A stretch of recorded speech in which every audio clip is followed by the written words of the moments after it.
which is the minutes of the last.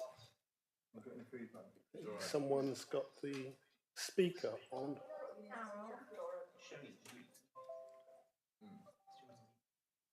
So you're muting, but you're not muting. We have an echo. Hello?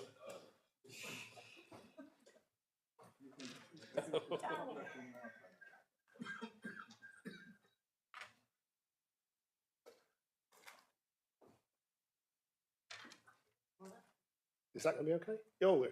Perfect. Okay, thank you very much.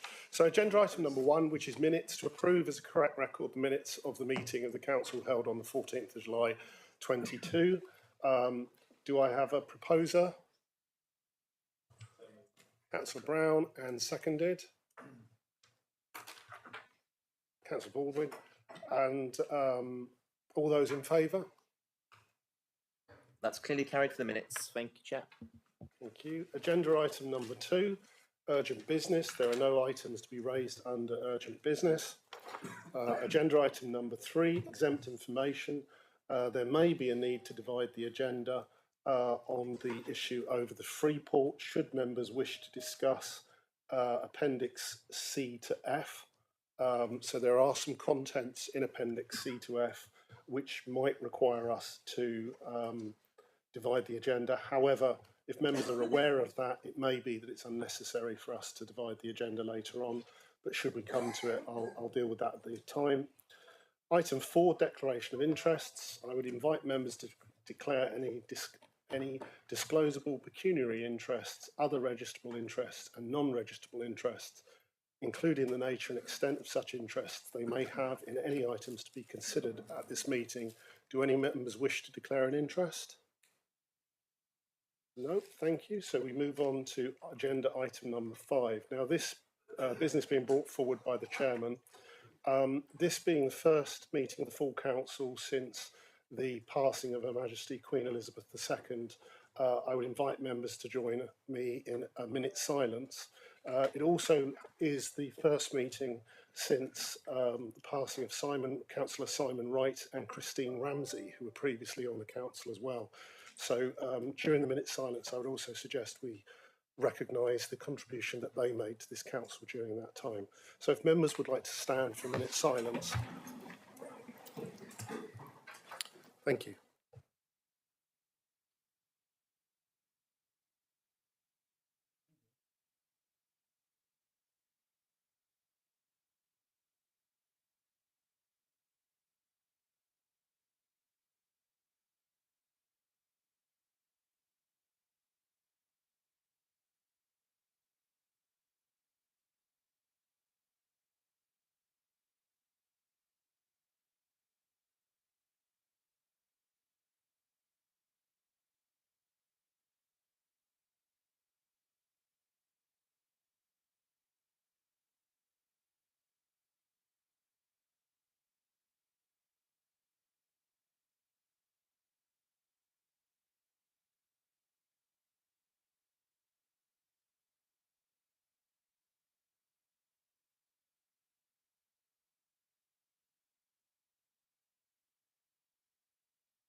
Thank you, members.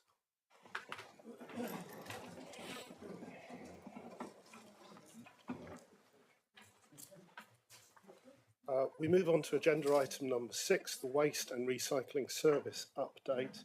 Can I remind members that we are only debating sections 7 and 8 out of the recommendation, not the entire recommendation itself. So it's recommendation 7 and 8, which is from the executive, and I will ask the leader of the council to introduce the report.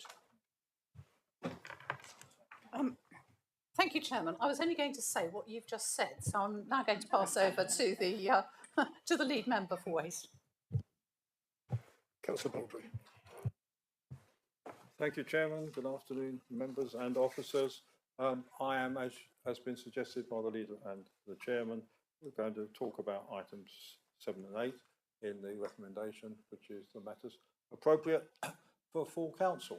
And I'm going to restrict my remarks to speaking in support of the 2 points, which are the cessation of the service at the end of October and introducing a fortnightly garden waste service collection from early spring 2023 at a charge of £49 per bin. At yesterday's meeting of the executive, an executive member said they regretted us having to introduce this service. We were having to do it because of the circumstances. With respect to that executive member, I do not agree. I think we should be introducing this service, whatever the circumstances are, and for the reasons outlined in the report, in particular at 5.2.11. Can I, Chairman, please read an email I've had from a member of the public, unsolicited, don't know them, don't know where they live, don't think they live in my ward. And this member of the public says, I understand it is being considered to charge a fee for Southampton District Council garden waste collection. May I offer my support for this proposal? And then there are a number of bullet points which say, there are many households that have no garden. Under the current system, it could be argued that these households subsidise households with gardens. This appears to be unfair to me. I believe your council has no legal obligation to collect garden waste. It could be argued that gardens are a hobby activity, and given budgetary constraints, there may be higher priorities. And they then go on to say, garden waste collection can be provided by private companies, such as one he mentions the name of. When Southampton District Council introduced the brown bins, my regular garden waste service was decimated in this area. Householders consider that they are already paying for the service through rates, so why pay again to another contractor? And if I can then turn, Chairman, to the reasons why I do support the introduction of garden waste service, chargeable as a subscription. And the most important is the top of the list at 5.211, which says it reduces the overall environmental impact. And that is explained in the report why that is the case. And it is a primary reason, I think, for, as we have signed a climate change declaration, for us to support the introduction of the chargeable service. It reduces the cost to the council. It then goes on, as my correspondent said, residents have a choice. Only those that want the service pay for it. And this reduces cost subsidisation by council taxpayers. There was a point made here about the shortage of HGV drivers. Of course, there are very sound reasons, operational reasons, for reducing the amount of mileage taken by drivers where we are short. And the final reason, it says, manage resources effectively. To be open and honest, Chairman, the reason we need to do this is because we need the money, as explained in the paper. There is a potential shortfall, and if enough people sign up for a chargeable garden waste service, it will ease that problem. Chairman, I don't know if this is the point. No, I have to take questions first. Any questions? Do members have any questions?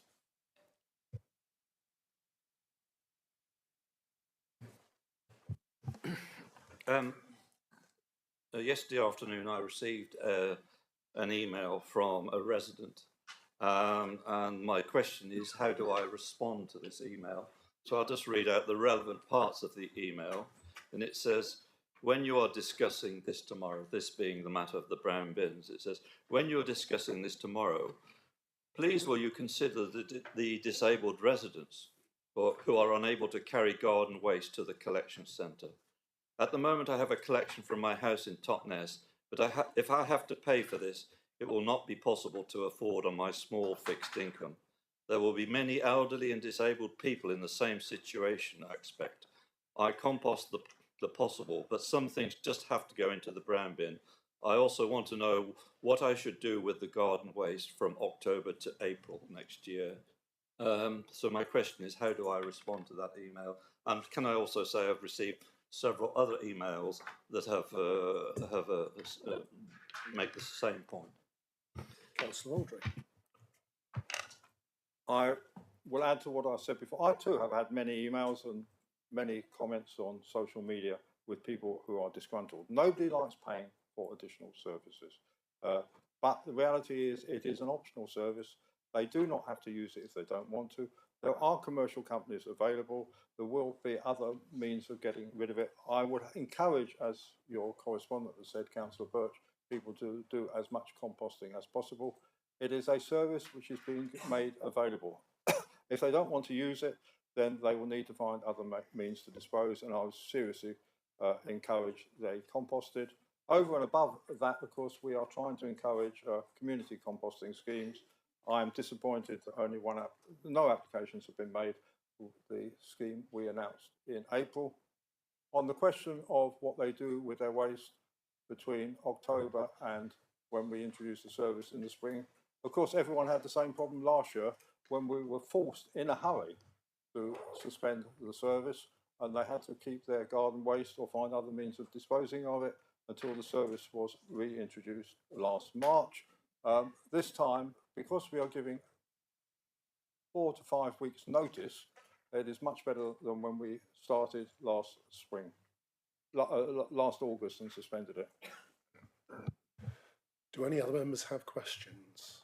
Councillor Baldry. Councillor Sweet. Thank you. I also received the same email this morning that Councillor Birch referred to. So my question was very similar. What provision will there be for those that absolutely need the service but simply can't afford it? When we had a briefing about waste this morning, I think the letter is going to go out to members of the public to ask them if they would like to take up on the service. As that's in November and it's at a time where people are going to really be feeling the pinch of the cost of living crisis, you know, I think that a lot of people are going to say that they just don't have a spare £50, especially, you know, pensioners, disabled people, those on a very low income. So as we've got a 6-month period, I really would like to see something set up so that those who are on very, very low incomes can have this fee waived. So I hope that that is something that can be looked at the very soonest. Thank you. Councillor Baldry. I hear what you say, Councillor Sweet. I have some sympathy. We will be discussing later in the meeting, the cost of living crisis, but in terms of waiving fees and that sort of thing, that is outside my remit. Any further questions from members? Sorry, Councillor Long. Thank you, Chairman. A question about assisted collections, because obviously I've been contacted by a couple of elderly and disabled who would consider taking on paying for a collection, and their question was, would assisted collections still apply even though they're paying for it? Because obviously that's a concern as to whether it would be feasible for them to do it. Councillor Baldry. And the answer is assisted collections will continue to be available for those who justify an assisted collection, whether it's garden waste or any other form of waste. Any further questions? Councillor McKay. Congratulate the officers on the report. I think it was an excellent report and very, very good, very well. But the question I would like to ask is, I don't think we should rule out altogether this service becoming, I know it can be a mandatory service, but that it should not be considered just an optional, and that that all of this could go on to our income tax. And I don't think that should be ruled out, particularly as members of the public now are under considerable pressure, and to add more pressure to them, and that's what we're doing. If we go for, what was it, £45 or £50, I don't think we should do that. I think it should become part and parcel of like it used to be. Councillor McKay. Thanks. Like other councillors, I've had quite a lot of emails about this subject as well, and the theme of these is because the service to date has been not very good, to put it mildly, and that this service is going to be a commercial service. It's not going to be subject to, it's not part of the council tax. I assume that if there are any missed services, that rebates will be applicable. Can you confirm that? Thanks. Councillor Baldry. The answer is yes, it will be a contract between the person subscribing to the service and this council. It will be an annual fee, which they will pay in advance, and when it comes to the renewal, account will be taken of the fact that they are owed back money for those occasions when it has failed. Councillor Hopwood. Thank you, Chairman. I think a couple of things that residents have been asking me over the last couple of days. I haven't had one email, but I've had a lot of traction. I've read lots of social media. Is that will you commit? And I know this is getting into the detail of the service, but it is things that residents really want to know. And I don't think a refund is necessary for when a brown bin is missed, but I think you should be committing for when, if you do miss a green bin, you go back as you do now with the grey bin and collect it within 48 hours. I'd like you to consider that. And also, will we as a council do two things? Send a letter out to all residents to inform them of why we've come to this decision, tell them when the service is ceasing and how they can opt into the new service.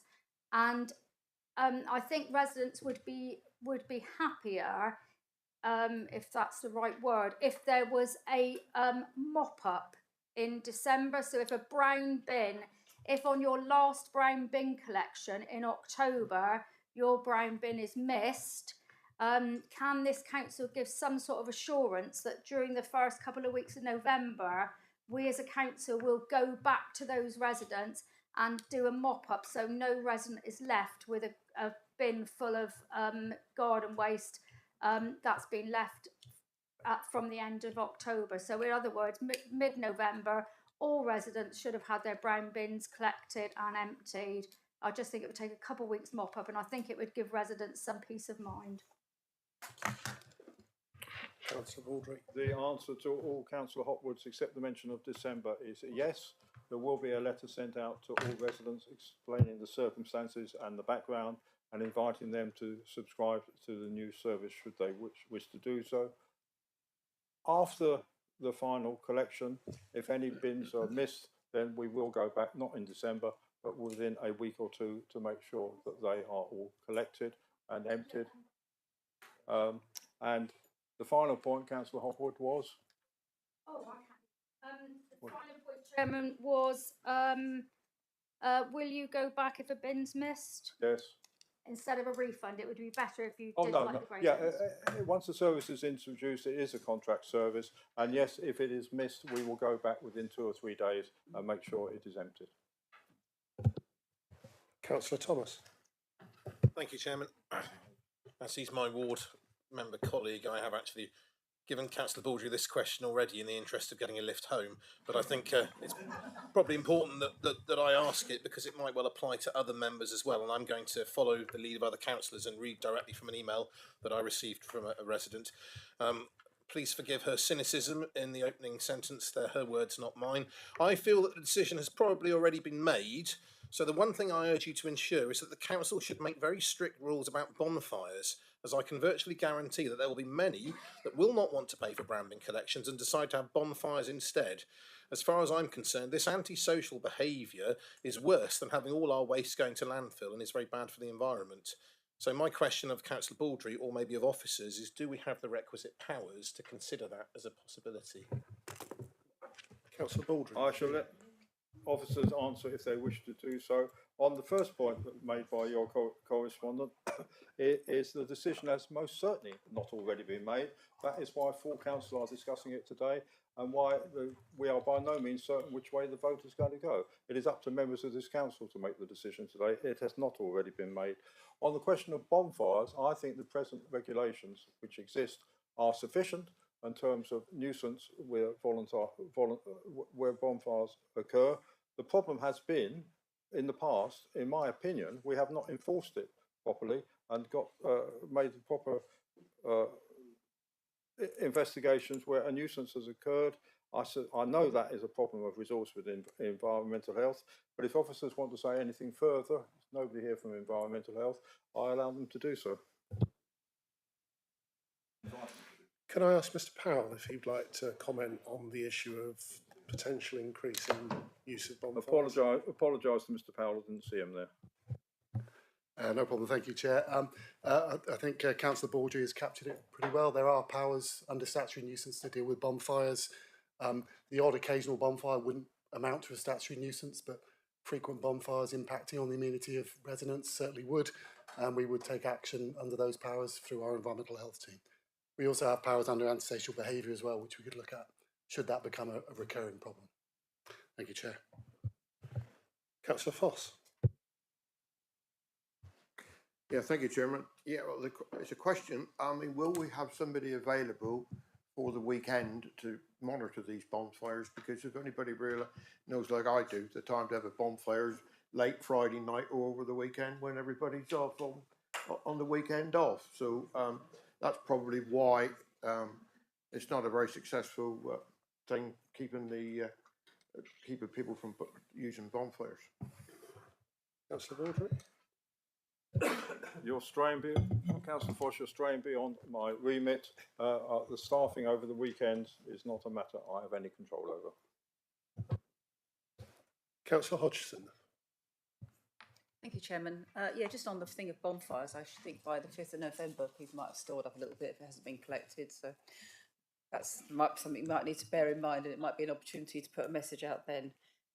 Just in terms of the comments that have been made about people who would find it a struggle to afford, or people who would perhaps, just have a bit they can't get rid of because they're disabled, but and wouldn't need a full bin emptied every week, or every fortnight, whatever our service will end up being. I wonder if we could consider how we might allow people to have a shared bin, because I mean, actually there'd be a benefit from this because it'd be fewer bins on the street.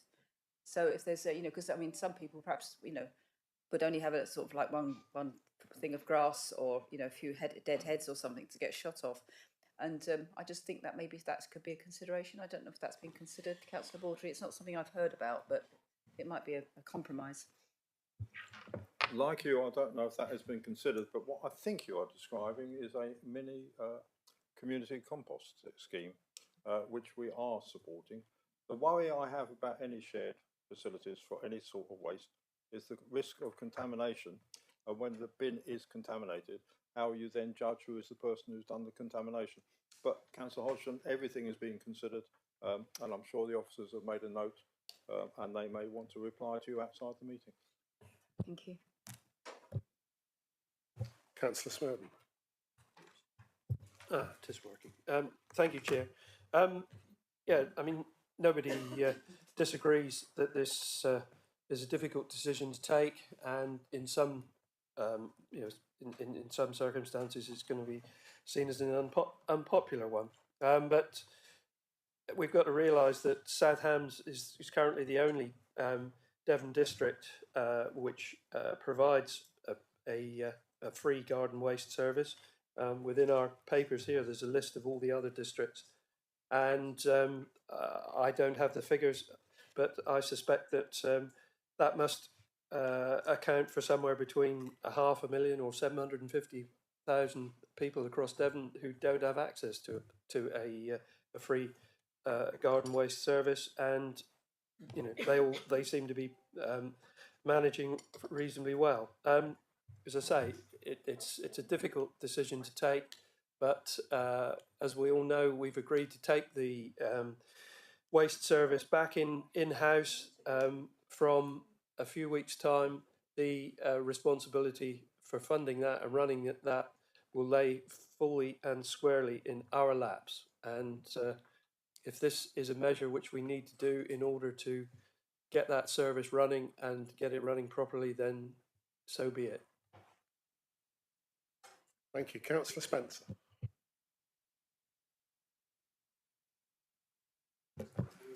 Thank you, Chair. Like many councillors, I've received emails and calls about the whole question of waste over the last 18 months, year, whatever, and more especially since our announcement that we were intending to meet today to talk about waste and what we intend to do. The responses I've had have mainly been acceptive of the principles of what it is that we're trying to achieve. Not all, I have to say, but in the main, people understand, I think, what we're doing, and I think that's vitally important.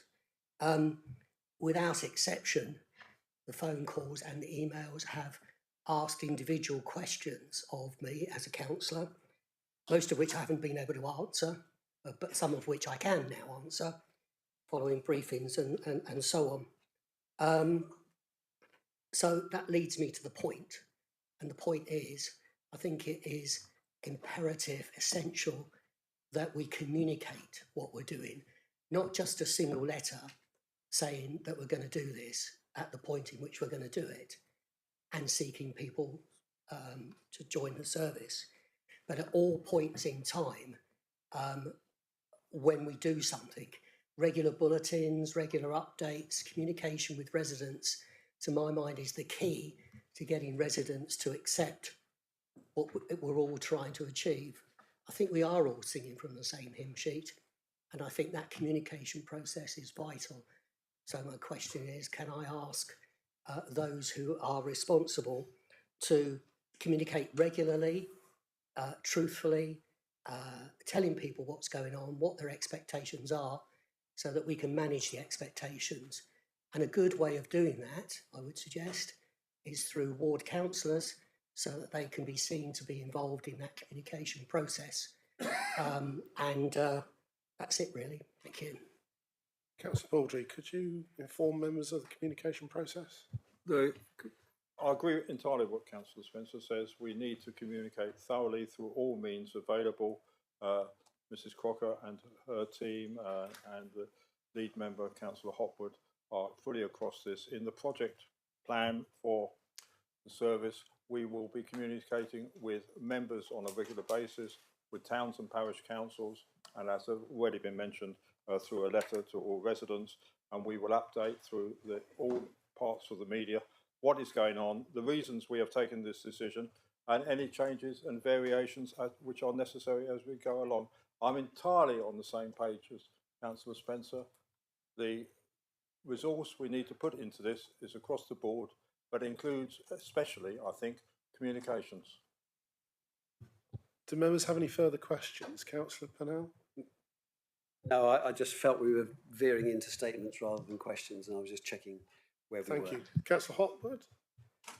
My question is not really a question, just to say that as executive member for communications, I completely agree with Councillor Spencer and Councillor Baldry, and but it's not only up to the council, it is up to members as well to communicate. That's like has just been said. We are the people who are nearest to our residents, and I will certainly be communicating with my residents at every single point that I can, as and when I know information. And I would urge all members, please, to do exactly the same. But of course, we will be having communications through our communications team on a regular basis. Thank you, members. Well, we have two recommendations before us. I'm intending to take the two recommendations together. The first is to end the current free non-statutory garden waste collection, and the second is to introduce a chargeable fortnightly garden waste collection. Yeah. Do we have a proposer for those recommendations? Councillor Baldry, and do we have a seconder? Councillor Pearce.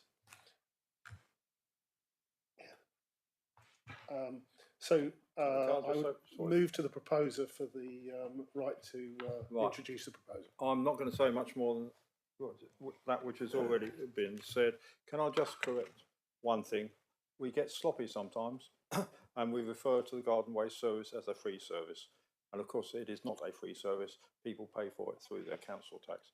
What we have at the moment is a service for which no additional charge is made, and we are now proposing that a charge should be made for those who wish to subscribe to the service from next year. And we are for very sound operational reasons, because as members will know, we have not been able to even fulfil a collection of garden waste from some people every 4 weeks, let alone every 2 weeks.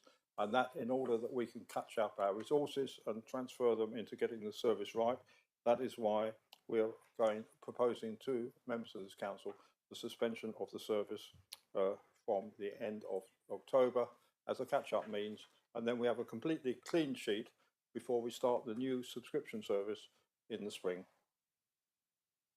So, members, we move into the debate. Are there any members? Councillor Pennell. Thank you, Chairman. Yeah, I'll be voting against this. I understand the reasons why it's being proposed. I do feel it's the wrong time to be doing this, and I think there are some reasons why I can't support it.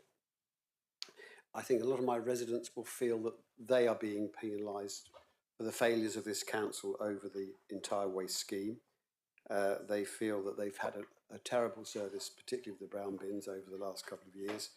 In some of my areas, we haven't had a brown bin collection now for 6 to 8 weeks because it's coincided with bank holidays and people haven't turned up. We still have many bins that are completely full. I do fear that the imposition of a charge will lead to an increase in fly tipping.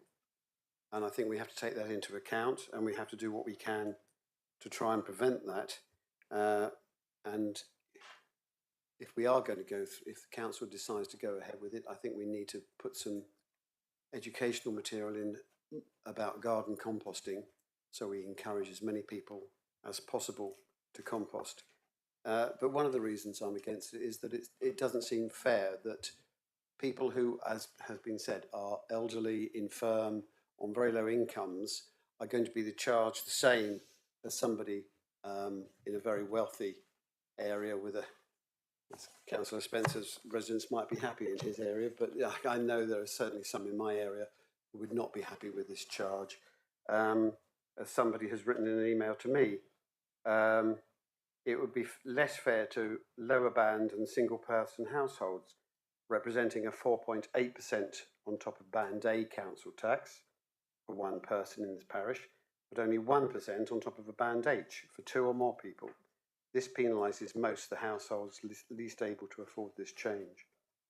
So therefore I'm going to vote against it, and I think that we do need to think about those people who are financially pressed, find it very difficult to manage, and I think we need to find a better way of helping them. Councillor Hodgson. Thank you, Chairman. Well, I welcome the fact we've actually got to the point where we're actually bringing the services back in-house, and we can actually have these kind of debates on some of the details of where we actually really can represent our residents again. It's been a very, very dire couple of years, and I think that many people would just be glad to think that we're actually on a sort of hopefully a steep curve of improvement. And I really respect that we do have to have this gap in this collection, and I don't think it's the worst one to not be able to collect, because I really want people to start thinking positively about what they can do for this planet. And I think this is one thing that people can do, is get their snippers out and snip up the garden waste and start doing some composting. I mean, and also I'd like to see parish councils being actively encouraged to take on the opportunity that we provided to get going on some community composting schemes. That said, I think what would be really helpful would be, as part of this, is to have good comms. I'm sure this is going to happen anyway, but good comms around those community composting schemes, and where people can go and have a look and see them working, because that's always a good bit of enthusiasm. I think we need to put information about setting them up, and I think we should also put information online about actually making your own compost, and maybe as and when we're sending something round by paper, we could include something on there as well, because it's very simple, and it's also quite a nice thing for people to do in their streets together, to actually do some composting together. And so I think it's a much more climate friendly way to go forward. And I think this is bringing in fairness, because as we pointed out, a lot of people don't have gardens, and if they feel that they're being stung, the extra money to support those who have big gardens, we're just kind of following what I would say is a very bad way of the poor supporting the rich. So yeah, I'm going to be supporting this. Thank you. Councillor Birch. I should be voting against this recommendation, and the reasons why are this. Our residents, when they paid their council tax earlier this year, or are paying it. Sorry, Councillor Hodgson, could you turn your microphone off? Otherwise the camera will remain on you. Okay. I hope you don't get that's my 3 minutes. Thank you. Okay. Our residents, when they paid their council tax or are paying their council tax, were expecting a regular brown bin collection for the whole year. That's what was included in the council tax bill, and that's what they were expecting. Now, in most cases, many have only received a collection once every 4 weeks. And now, to rub salt into the wounds, the service is proposed that the service be cancelled for the rest of the financial year. And I feel that the people out there who've already paid for this service are going to quite rightly feel cheated by this council. They've paid for a service and they're not going to get it, and that is wrong. So that's the first reason I'm going to vote against this. Secondly, the argument being put forward for introducing the charges is that the case seems to be, well, other authorities are doing it, so why shouldn't we? Well, I'm afraid that's just masks the real situation. The real situation is, the fact is that this council has got a financial dilemma. And, and I really think it's time, in this case, that the council come clean and admit that it's having to introduce charges so as to cover the millions of pounds it is incurring as a result of the failed privatisation of the waste collection service.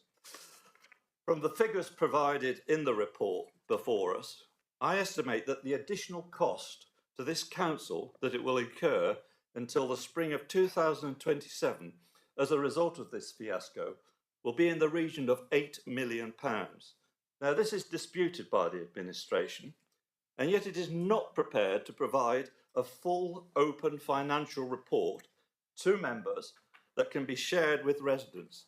It hides behind Part 2 confidentiality rules, and really that isn't good enough. Now, in my view, the administration should apologise for the mess that it's got this council in as a result of the failed privatisation scheme. And in the first instance, what it should do is continue the brown bin collection right through rather than cancel it. Thank you. Councillor Foss.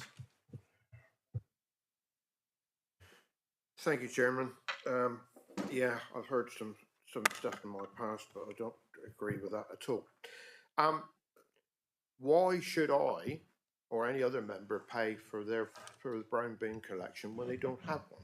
That's the first question I want the answer to. Don't think it's fair. Everybody gets their rubbish collected and recycling. Everybody pays for that, but this is slightly different. I haven't had any complaints from any of my 6 parish councils about this charge. I've had one from Kingsbridge, but that's the only complaint I've had. Probably because I've been very firm in telling them for some time that it's good agricultural or horticultural practice to return whatever comes off your garden, to return to that area or garden. I know some of the big twigs and that, there should be a way of having them collected, that's fine. So if you want your stuff collected and can't be bothered to try and have a compost heap in the back, and I know some ladies of the district wouldn't want a dirty compost heap in the back of their garden, but unfortunately that's what you get when you've got a garden. Pardon? We are, or gentlemen then if you would want it that way, but anyway, sorry, I'll apologise for that bit. So I'm fully in support of this. The argument that we've only brought it in because everybody else is nonsense. Well, it's a cost that we should have been doing for some considerable time. We failed to do that. We've got assurances that the bins will be emptied, and if they're not emptied, they'll be emptied within the next 40 hours afterwards, which is absolutely fine.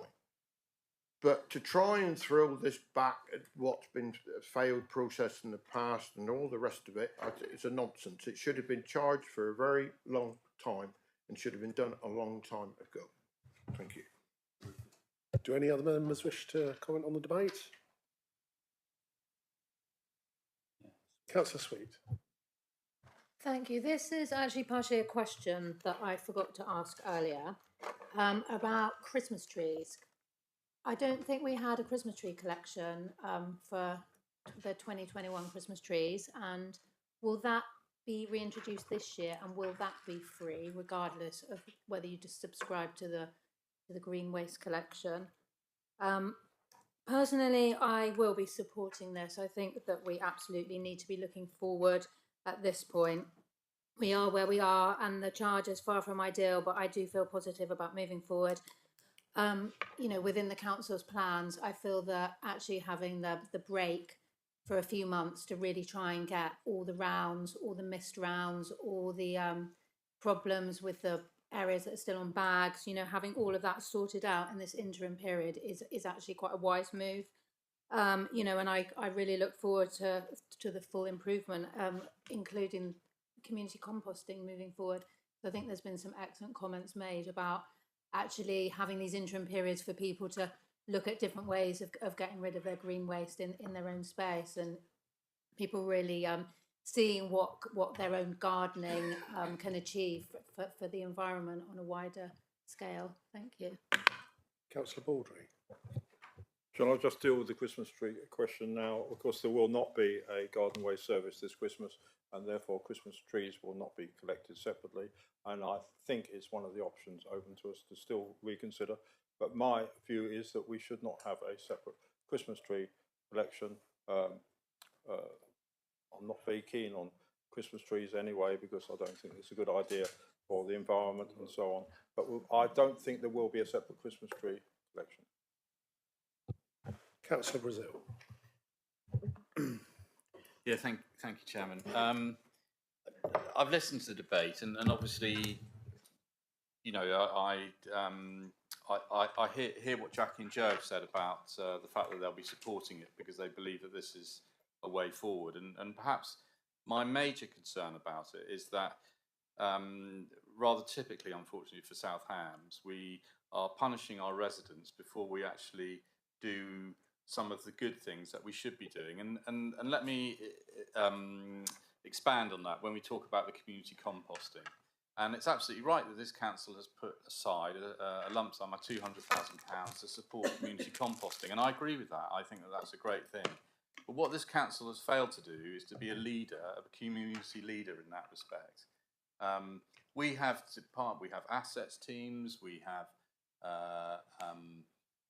service teams, we have locality offers and everything like that. We should, as a council, be going out to those parish councils and being at the forefront and saying, this is what you need to do community composting. Instead, we tend to prioritise other projects which are not priorities of the residents that we have here.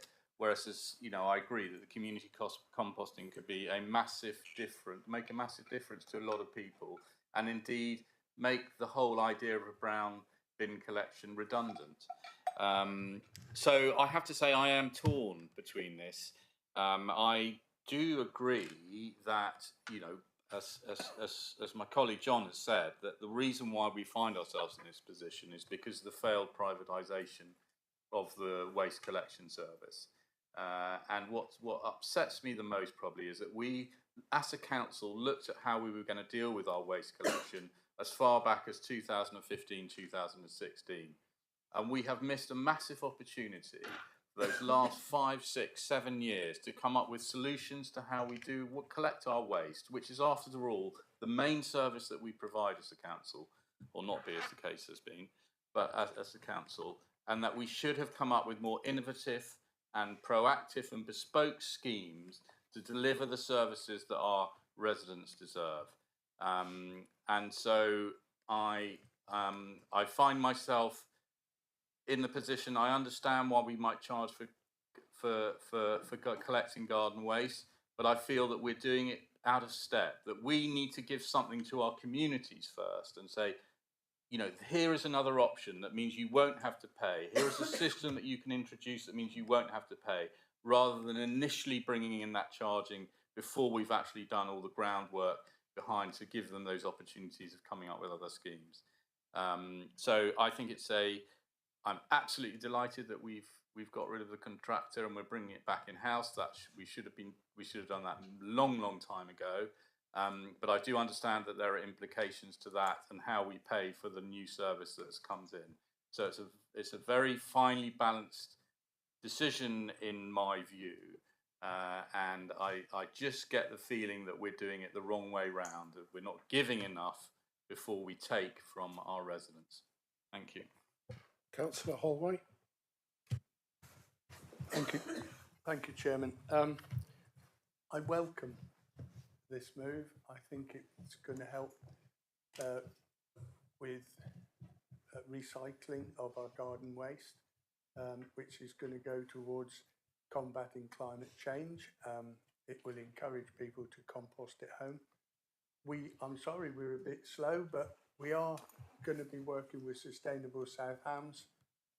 They have some good contacts from the point of view of organising community composting. None of the parishes so far have come up with a suitable place to do it, and so yeah, we need to look to see whether we've got any room to do it. But we need to work with them, and we need to, so I say, work with the parish councils and work with Sustainable South Hams. I have to pick up Councillor Birch's comment when he mentions that there's no need to put the price up just because everyone else is. Well, it's not very long ago that we were told how good Teambridge was and that we should be more like them. Well, Teambridge are going to be charging £50 a year. We're only going to be charging 49. So why is that so wrong? Why is that so wrong? I do believe that Councillor Birch wants his fun and is hating it, and that's one thing too much. Thank you, Chairman. Councillor Hopwood. Thank you, Chairman. The main focus for me of the report today is to charge for the collection of garden waste, which I have spoken against since the paper first came to the council in 2017. However, the landscape have changed. The FCC contract is being taken back in-house, and the 3rd of October cannot come a moment too soon for myself and I'm sure all my other colleagues within this council. The cost of delivering the waste service from the 3rd of October will be considerably more than it was 3 years ago. The climate has changed, the cost of living has gone up, and things are different now. And I think even if FCC had delivered a successful service, then I still think they would be coming back to us at some point for a contract renegotiation because of the prices going up so extraordinarily. And I just would like officers to just give us some guidance over actually how much this service has gone up since it first went out to contract. I think that would help. The alternative to a chargeable waste collection, in my mind, is to cease the service altogether. So this is the worst of two evils. It really is with a heavy heart that I will support the recommendation before us today. And I realise for those households who wish to take up the service, it will be another cost pressure on the cost of living. For some, it will make little difference, as for those that live in flats, do not have a garden or compost, they wouldn't take up the scheme anyway. So actually, they won't be paying the money. The service is very much an opt-in service. It is imperative that a letter goes out to all households and that our communications are above and beyond what they've been in the past for other things. Just a couple points I picked up on the Christmas tree collection service. We shouldn't be cutting down Christmas trees anyway. Absolutely, in this day and age, we should not be cutting down Christmas trees. If you want a real Christmas tree in your house, get one in a pot and put it out in the garden every year and bring it in the winter. But do not cut down a Christmas tree. We've signed up to a climate and biodiversity thing, whatever it is, and we're talking about collecting Christmas trees at Christmas. That's ridiculous. We're talking about bonfires. If you've got room in your garden to have a bonfire, have a compost bin. There's so much we can do to help ourselves. And if you're a terrace of houses and you've only got a postage stamp back garden, split the cost of one bin between you all, which could work out at pennies for the year. So there's some ways of thinking of how actually some residents can bring the cost down. I had one resident say he only cuts his garden 3 or 4 times a year. See what other residents may only cut their garden 3 or 4 times a year where you live. and then you can share the cost. There are so many ways that we can think outside the box to help this planet and help reduce our help with our climate change. Councillor Brazil, you said one thing that really touched me. Punishing residents. The council should be a community leader, and the charge is seen as punishing residents. The council is not a community leader. We as members are the community leaders. We are at the very, very forefront of our communities. It's not up to the council to be going to parish councils and town councils and telling them about composting. It's up to you, Councillor Brazil, to go to your parish councils to tell them. It's up to me to go to my parish councils and tell them. It's not up to the council. The officers of this council have enough to do. So let us do them, because we are the community leaders. And to be quite honest, if you don't think that you're a community leader and that's beyond you, Councillor Brazil, maybe you need to reconsider. But we are community leaders, not officers. Mr Molyneux, I think there was a question for clarification there from Councillor Hotwood, wasn't there? You mentioned, Councillor Hotwood, that you wanted the officers to confirm something. I think it would be really helpful, Chairman, if officers could just put into context why we are having to make this really difficult decision. It's not a question of we want to do it. It's a question of we absolutely have no choice. And if we don't do it, we won't be able to collect. Mr Molyneux, do you have anything to add to that? First, Chairman, if it's all right, can I ask Mrs Buckle to speak, and then I'll come in at the end, please? Yeah, Mrs Buckle. Thank you, Chairman. So back at Council in December 2018, members considered the report to outsource the service. That report spelt out that actually the savings on having an outsourced service were £286,000 per annum. So over the last three and a half years that service has been contracted out, that 286 saving has been achieved because the council has been paying the contracted cost. So that 286,000 per annum over the past 3.5 years, if you were to multiply that up, that's just around £1 million. In the medium-term financial strategy and in the reports that went to Council on both the Executive on the 12th of July and Council on the 14th of July, the cost of bringing the waste service back in-house, the annual cost is 1.25 million. There are also one-off set-up costs as well that are in the region of 1.25 million to 1.5 million. Those are set out within the reports. The Council yesterday at the Executive meeting considered the medium-term financial strategy. So that looks at our cost pressures and our savings over the next 3 financial years. And when you look at our budget for 2023-24, currently we are modelling a budget gap of 374,000.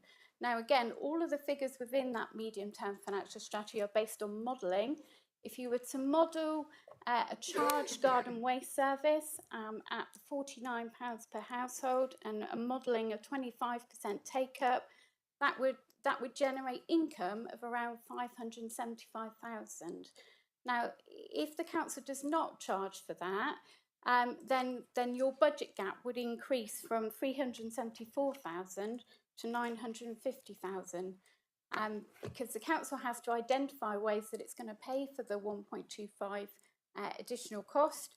Now, some of that can be, for example, from we're collecting more car parking income because we've got more usage of the car parks, particularly in the coastal areas. We are predicting to have more treasury management income, and you will be aware that the Bank of England have just recently announced today that base rates are going up from 1.75 to 2.25. We're also predicting to have more income on the ferry as well.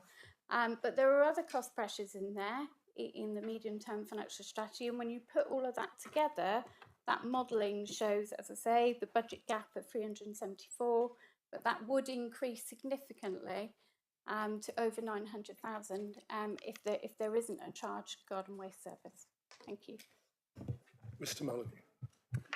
Thank you, Mrs Buttle. I just wanted to make members aware of some of the other benefits of being in the contract. It was a fixed price contract, and therefore, in some ways, protected us from some of the ravages of inflation, and that the inflation has only just gone up. So to give you an idea of that, members, we use on average about 300,000 litres of diesel a year with our fleet collecting waste. And at the time we outsourced the contract, diesel was £1.30 a litre. And I've just done a quick calculation on saying £1.70 a litre, and that's £120,000 increase. So we've been protected by the worst ravages of inflation, particularly over the last few months. And these are some of the charges that we will now face taking the service back in-house. So I think it's important that it's a whole thing. That's all I'd say, Chairman. Thank you. Thank you, Mr. Mulligan. Can I remind members that to have this in the debate, you can only speak once, because I have members asking to speak more than once, and I will only allow one contribution from each member into the debate. Councillor Smurden. Thank you, Chairman. First of all, when I spoke earlier, I may well have referred to the service as free, and I apologise for that fact, because obviously it's not free, and I recognise that council taxpayers pay for the garden waste service. So that was an inadvertent slip on my part. What I would like to say is that several people have made comment about the fact of parish councils getting involved in community composting, and have said that parish councils have not taken up the money which is on offer. That doesn't mean that there aren't parish councils out there who are already doing it. I mean, my fellow ward member, Councillor Pannell, and I both support the community composting setup in South Brent, which I'm sure we would like to think is probably one of the best. But I know that there are other, from my dealings with it, I know that there are other ones in Ashbrington. I think there's another one in Stoke Fleming. Other people would know. I think there are more than half a dozen which are currently already active. It's just the fact that there haven't been any more come forward. But I also do know that the South Brent one is looking at making applications for some of the money. So I wouldn't want members to think that there aren't parish councils out there who are not already involved in this, because they absolutely are. Councillor Thomas. Thank you, Chairman. The moment has passed.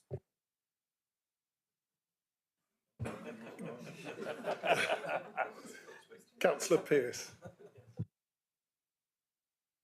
Thank you, Chairman. Well, as seconder for the recommendations, I'm going to try and wrap up this debate. I don't know whether Councillor Balder is going to come back after me, but yeah, he would like to. Right. First of all, I was only reflecting the other day on the changes that our officers have had to undergo during the life of this council. So to say that somebody was expecting something with their council tax or not expecting something with their council tax, I think is, in this day and age, is sort of slightly, is not the case. When it comes to discretionary services, for instance, look at our leisure services. Now, for 2 years of the council tax that's been paid in this council, leisure services have been severely disrupted by COVID, and so people haven't had access to leisure services.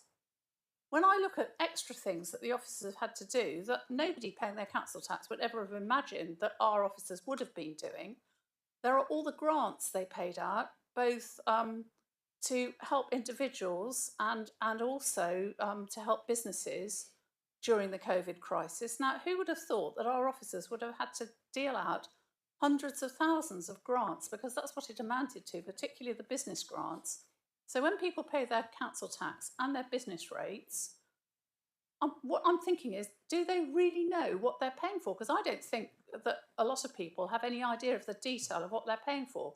We also run a number of services that our residents probably never pay for. So the majority of residents won't put in a planning application during the year.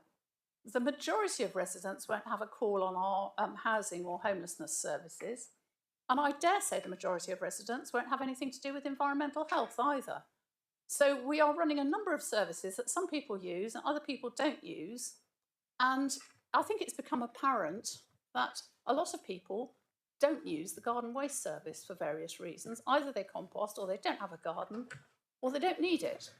So it is, because it's a discretionary service, I think it's quite right that we should join what the majority of other councils around the country have done, and some of them have done it for a long time, and that is provide the service, but provide it on a paying basis. The charge that we have landed on is well in the mid-range of charges. It's neither the cheapest, and by far it's not the most expensive. And I also think that having declared a climate change emergency, we should be working on the basis of let the polluter pay. And I think from that point of view, I'm really pleased to hear that the leader of the Greens and some of the independents will be joining us probably on that basis. But I think it's quite right at this juncture that we should have started charging, and probably our mistake is that we should have started charging a long time ago, but we didn't. And I would also submit that having had a free garden waste service for so long is partly because we had this totally anomalous situation where we were putting food waste into our brown bins, which meant that since 2000 or 1999, I can't remember when foot and mouth was now exactly, all that waste had to be transported a long way away to be heat treated because it had got food waste in with it. And that was a totally unsustainable situation because it used to go to Oxfordshire.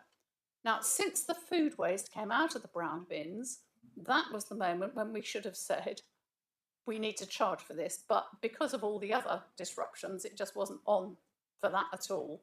And it had been, as Mrs. Buckles said, promoted much earlier than that.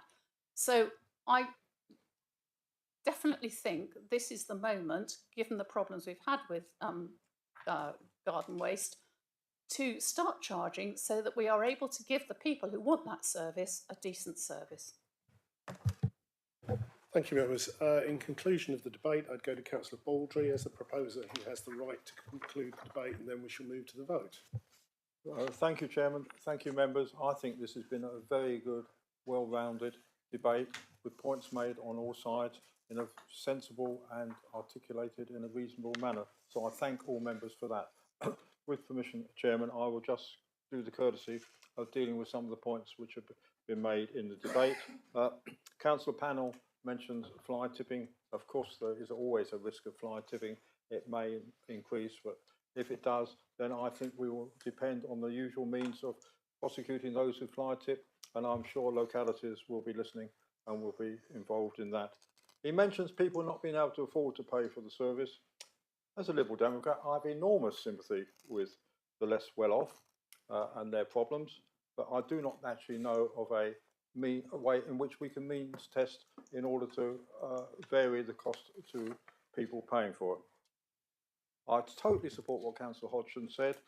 This is good for climate change, and I think that's what I said in my opening remarks. It is one of the prime arguments in favour of doing this. It is good for the environment. And yes, Councillor Hodgson, we will include information about composting in all the material that goes out. Councillor Birch mentions the financial dilemma. Arising, and I agree with him, we should never have privatised. That's a personal view. I said it at the time, I voted accordingly. But we are where we are, and the chances we need now to clear up the problems which have occurred since then. It was, in my opinion, probably not in the majority of the council, a failed privatisation, and it's got us into this mess. Councillor Foss and others talked about encouraging composting, and of course that's the right thing to do, as did Councillor Sweet. Councillor Brazil talks about what we can do in order to lead on the question of composting and so on. I will look at the team. The team in the waste department are fully stretched for now. There are things we would like to do, but we have not got the time to do it for the minute, and we will move on to that later. Councillor Brazil also talks about the history. Yes, history is behind us. We should be looking forward and going forward in order to improve the service. And I too am glad it is back in-house. Councillor Holway made the very valid points about why we should be comparing with other authorities, which may or may not include Teambridge. I don't know. Councillor Hopwood is now saying she is been convinced to support the scheme, and to that I will say there's more joy in heaven. And even in the South Ham, Christmas trees, she is absolutely right. We should not be growing Christmas trees and then cutting them down and throwing them away and disposing of them. I hear Councillor Smurden's remarks about community composting in South Brent and elsewhere. Councillor Pearce at the end spoke about charging. Shall I make it clear? The intention is that we do not make a profit or a loss out of this. We're going to charge, which as far as we can tell, is the actual cost of collecting the garden waste, and that is how the charge is fixed. It's not fixed in order to be profitable. And in conclusion, Chairman, just to say, my enormous appreciation and thanks to the waste team and all the others involved in communications and customer services and so on. I think they are an outstanding team. This council should be grateful for them. They think they've been working hard up till now.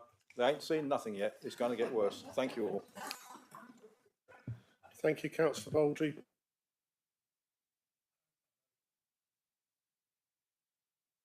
On to end the current free non-statutory garden waste collection service from Monday 31st of October to ensure that there are sufficient resources and capacity to deliver the statutory waste and recycle collection service, and to introduce a chargeable fortnightly garden waste collection from early spring 2023 at a charge of £49 per bin per household on subscription.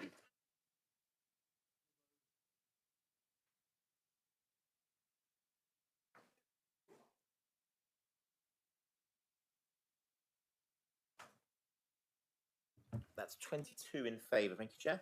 And any against? 7 against. Thank you, Chair. Thank you, members. So the motion is clearly passed. We move on to agenda item number 7, climate emergency planning statement, introduced by Councillor Pearce.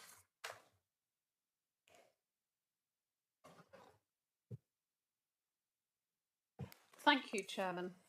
For some time now, members have been expressing differing degrees of frustration at not being able to impose tougher measures on planning decisions to deal with the climate change emergency we've declared and our consequent carbon reduction ambitions.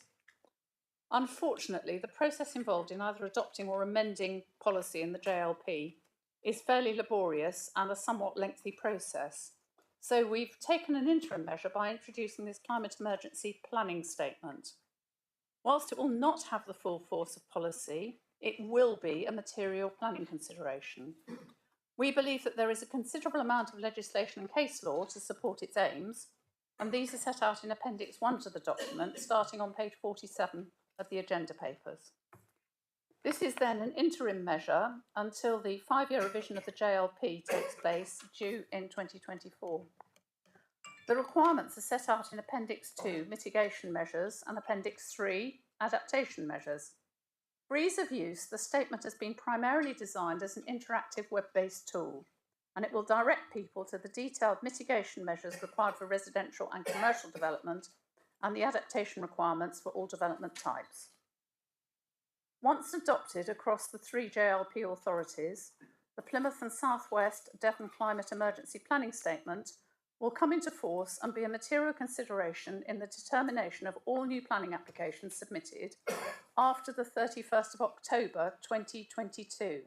Now, this is a change in date from the date in the papers you've got in front of you, and this is because Plymouth City Council was due to have a council meeting last week, and all meetings were cancelled last week because of the Queen's death and the consequences. And so they will be holding their meeting now during October. That's why the implementation is being deferred for 1 month. It will not be applied retrospectively to any applications already in the system by the 31st of October this year. Members who studied the consultation version of this document will notice some changes. Several were made both in response to the consultation comments and because of the introduction of the new building regulations regulatory framework in June this year. This has considerably tightened the carbon reduction requirements, especially insulation levels, and thus made planning measures for these aspects unnecessary. Whilst the underlying climate change ambitions of this document are its main focus, reduction of energy consumption has become imperative in the present environment, and so this document is especially welcome at this juncture, and I commend it and the 2 recommendations at the top of the report to you. I will formally move these recommendations after any questions have been dealt with. Thank you, Councillor Pearce. Any questions? Do we have a proposer for the recommendation? Councillor Pearce, and seconded. Councillor Holwain. So we move to the debate. Do any members wish to debate the matter? Councillor Brazil. Yeah, thank you, Chair. Yeah, no, I welcome this, and obviously, you know, unfortunately, our joint local plan is somewhat behind the curve when it comes to addressing the climate and biodiversity emergency, but I also appreciate what Judy said, that this doesn't carry the same weight as planning policy itself, but helps to sort of try and beef up what we have there already. And I just, by way of example, I think if you read this paper, for those of us that sit on planning and have to interpret the plans, when you see the word should or might or could, or it would be nice if they did, we know that the developer takes absolutely no notice of it whatsoever. So I totally understand the sentiments of it. I support it 100%. I do think that on occasion within this, when it comes to the slates, when it comes to knocking down perfectly good buildings and rebuilding, that I appreciate that we've now made it clearer what we mean within our joint local plan, and I get that. But I do worry. It talks about, for example, I think it's at 6.3, it talks about land value and how that shouldn't be, that if we've got an allocated site that says that we should have 30% affordable housing on it, then that should be reflected in the land value. Unfortunately, it isn't. And the inspector who had a look at the application outside of Dartmouth, Cotton Farm, I think it is, said exactly that. He said, no, they've only got to do 7% because they've paid so much for this money for the land, and that land is that much because that's the going rate for land that's got planning or outline planning permission on it. So, you know, let's hope that this will help us, but unfortunately inspectors have come back in different ways. And also the other thing, the one thing that I would have, I do think we have been helped by an inspector's report. It was the application in Dartmouth. It was an appeal in Dartmouth where a gentleman developer had tried flattening and clearing the land and then saying, how can you say I need 10% more biodiversity when obviously there isn't anything there because I've scorched the earth. And the inspector said, no, don't be silly. We'll take it from what it would have been before you did it. And that was great. But within it, our policy almost explicitly says on major applications about the 10% increase, and I just think that we could have taken the opportunity here to say that no, actually, although it might appear to be that it's 10% increase in biodiversity on any application, that would be my only one sort of slight query or criticism. But overall, I welcome this. I think it's absolutely the right step forward, and I really look forward to when we review the joint local plan in 2024 that we can absolutely, you know, put in you know, be much more firmer and take out the shoulds, coulds, might be, wouldn't it be lovely if, and say you will. Anyway, thank you very much. Councillor Hodgson. Thank you, Chairman. Yeah, I too welcome this. With many people around the South Hams, a lot of us put a lot of work into responding to the initial invitation, and I know how welcomed it was that there was something to actually take on and discuss and really kind of get some, you know, some collaboration on what would be the good to have brought into planning. So I thought that was in itself a good exercise, actually, and I welcome the fact that there was quite a good window of opportunity to put in, and I think the fullness of the report that we've had is a good reflection of what was put together. I've got a couple of points which I'm a bit disappointed, but I would hope that maybe I'm just mentioning them now so that maybe they can be taken up as and when we move forward at some later stage about reviewing this. There's a bit of a gap about energy efficiency generally. I mean, although it's kind of there, it's not really specific, and it's such an important thing, particularly, you know, at this very point, so many people are thinking about it, to have an easy access to going, wow, you know, this is a kind of a statement that would really need to be taken on board. Because as we know, a lot of new buildings aren't really that great, and energy efficiency and good insulation are make a big difference to people's bills, and you know, and climate emergency, you know, carbon footprint of new homes. Another thing that I think is a gap is the fact, and I have raised this a few times previously, is this whole thing about monitoring of biodiversity net gain. So developers come along and we agree certain things and they go off and do whatever, but we don't actually monitor whether that's actually effective. And since we're sort of in some ways, you know, working in the dark with some of this, it would be really useful to have that monitoring, to make sure that what is being said is going to be done actually is done, but secondly, so that we can learn from it and know whether things actually do work. Because, you know, sometimes we might think, oh, it's wonderful, there's all this new gain, but it might take 30 years to establish, and in the meantime, the very animals or biodiversity it was hoping to support has long disappeared because they can't wait. So I think there's certain things that would be really interesting to have as more sort of, I suppose more sort of detail really, that it makes a big difference to, because a lot of the problem is actually in the detail. There was a point, I can't find it now, but it's at 9.5. There's a paragraph, and then it suggests something about people who misuse alcohol as being people that, you know, need to be thought about in all of this. And I'm not very comfortable with why that's in there. I don't know quite why it's in there, and I would have thought it was covered by other groups. It's about groups, variations in how communities respond to the risks of climate change. And it says some groups of people, such as those with physical and mental health problems, care home residents, people who misuse alcohol, the homeless, socially isolated, etc. And I just think that maybe that little bit could be left out, because I think it's probably covered with people who have mental health problems. I recognise, of course, the impact of antisocial behaviour, but it's not just about alcohol. And the other thing I've just say is the glossary could perhaps, if we could just have a couple of extras on there, which is reference to biodiversity under mitigation. Mitigation isn't just about climate adaptation, it's actually how we're asking people to, in planning, to respond to biodiversity. And also, in the glossary also there should be energy efficiency, should be listed there, so there's an explanation for people to understand that. But beyond that, thank you very much. I think it's a really good exercise, and I really welcome this being part of our planning toolkit. Thank you, Councillor Hodgson. Councillor Brazil, could you turn your microphone off? Sorry. That's okay, thanks. Ms Lee, there was a question there about alcohol being mentioned in the report. Would you care to come back to the council on it? Yeah, is that relating to the misuse of alcohol section? Yeah, I think that's probably just because we were trying to be comprehensive and covering all aspects, but we're happy to take that out if it's too specific.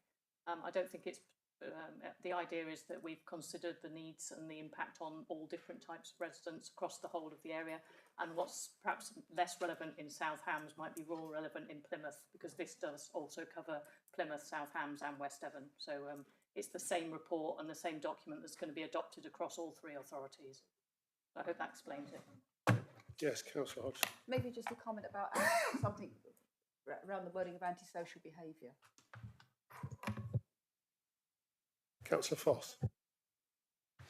Yeah, thank you, Chairman. I'm not going to go into a lot of detail because Councillor Brazil and Councillor Hodgson have said a lot of what I would have said anyway.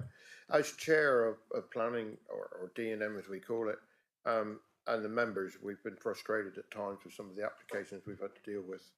And I have publicly been quite critical of our joint local plan, but we've got to remember when that was drawn up and where we are now. I think things have changed, as life has changed dramatically. And I question whether we should be waiting until 24 to be actually looking at a joint local plan. I know there are reasons why, I understand that, but things have changed dramatically, and with the climate emergency and everything else, there are things that we would like to see that we could ask for that we can't at the moment. But this paper goes a long way towards that. I'll leave it there. Thank you. Councillor Long. Thank you, Chairman. I think, as everybody has said before, I really welcome this paper that's come before us, and I welcome the moves in this. You know, we are moving in the right direction. Hopefully, when the joint local plan is revised, we can beef it up, as has been said, and make it a lot firmer, or remove the sort of would, could, and shoulds, and make it must. I think people won't be surprised that I am pleased to see, although it's a small point, where we talk about protecting and enhancing tree cover. And I think the key point for me is where it says existing trees, especially mature trees that have significant value, should be protected.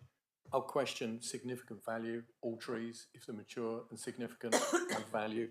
But I welcome it. And what I like in this is the compliance form should include measures to protect tree cover. So I think it's a real move forward, not just planting, but protecting our existing trees. And I know a lot of that has been said. But overall, I think this is really moving in the right direction. I really welcome this document. And hopefully we can, as a member of the DM committee, we can actually start to address some of the issues and problems that come before us more effectively. So I really welcome this move. So in conclusion of the debate, I would move back to Councillor Pearce, as the proposer has the right to conclude. Do you wish to comment, Councillor Pearce? Thank you, Chairman. Yes, I will. Just perhaps to mop up a few comments that have been made by other members during the debate. First of all, the viability of Cotton Farm. Members will recall that this was actually given outline planning permission before the JLP had been adopted, and therefore was adopted under the rules in the previous plan that had a policy that I never understood, that said we would ask for up to 50% affordable housing. Well, that was like an open invitation to developers to say we can't afford 50% affordable housing, we can only afford 8% affordable housing or whatever.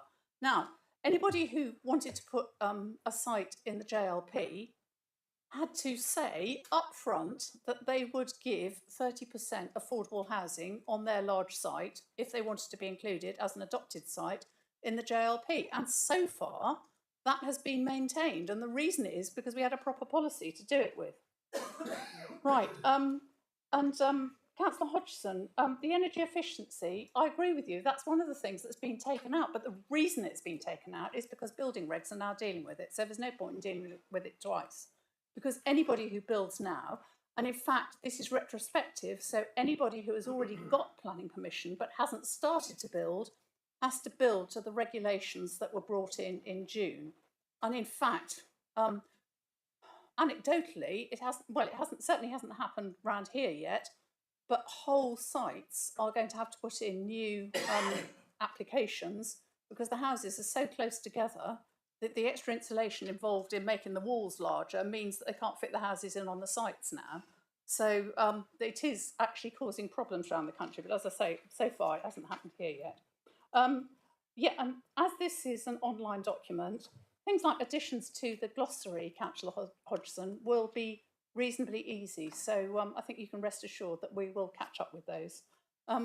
So I'm pleased to hear that on the whole, members are happy with this. Yes, we could have gone further, but I think it's always a balance between what we can achieve and what we don't want is some huge developer taking us to the High Court and having some huge case over 3 or 4 words hidden away in paragraph, 7.39 or something. I think what we have done is backed up fairly substantially in that part I indicated to you, starting on page 47 of the agenda papers. The legal and case law that we have that will back what we are proposing, because we hope we'll be able to persuade people to do it, and we've got a pretty good case for saying, actually, you've got to do it. So I'll leave that with you and hope that everybody will feel they can vote for it. So members, you have the substantive motion in front of you on the screen, and I would propose to move directly to the vote. So all of those in favour?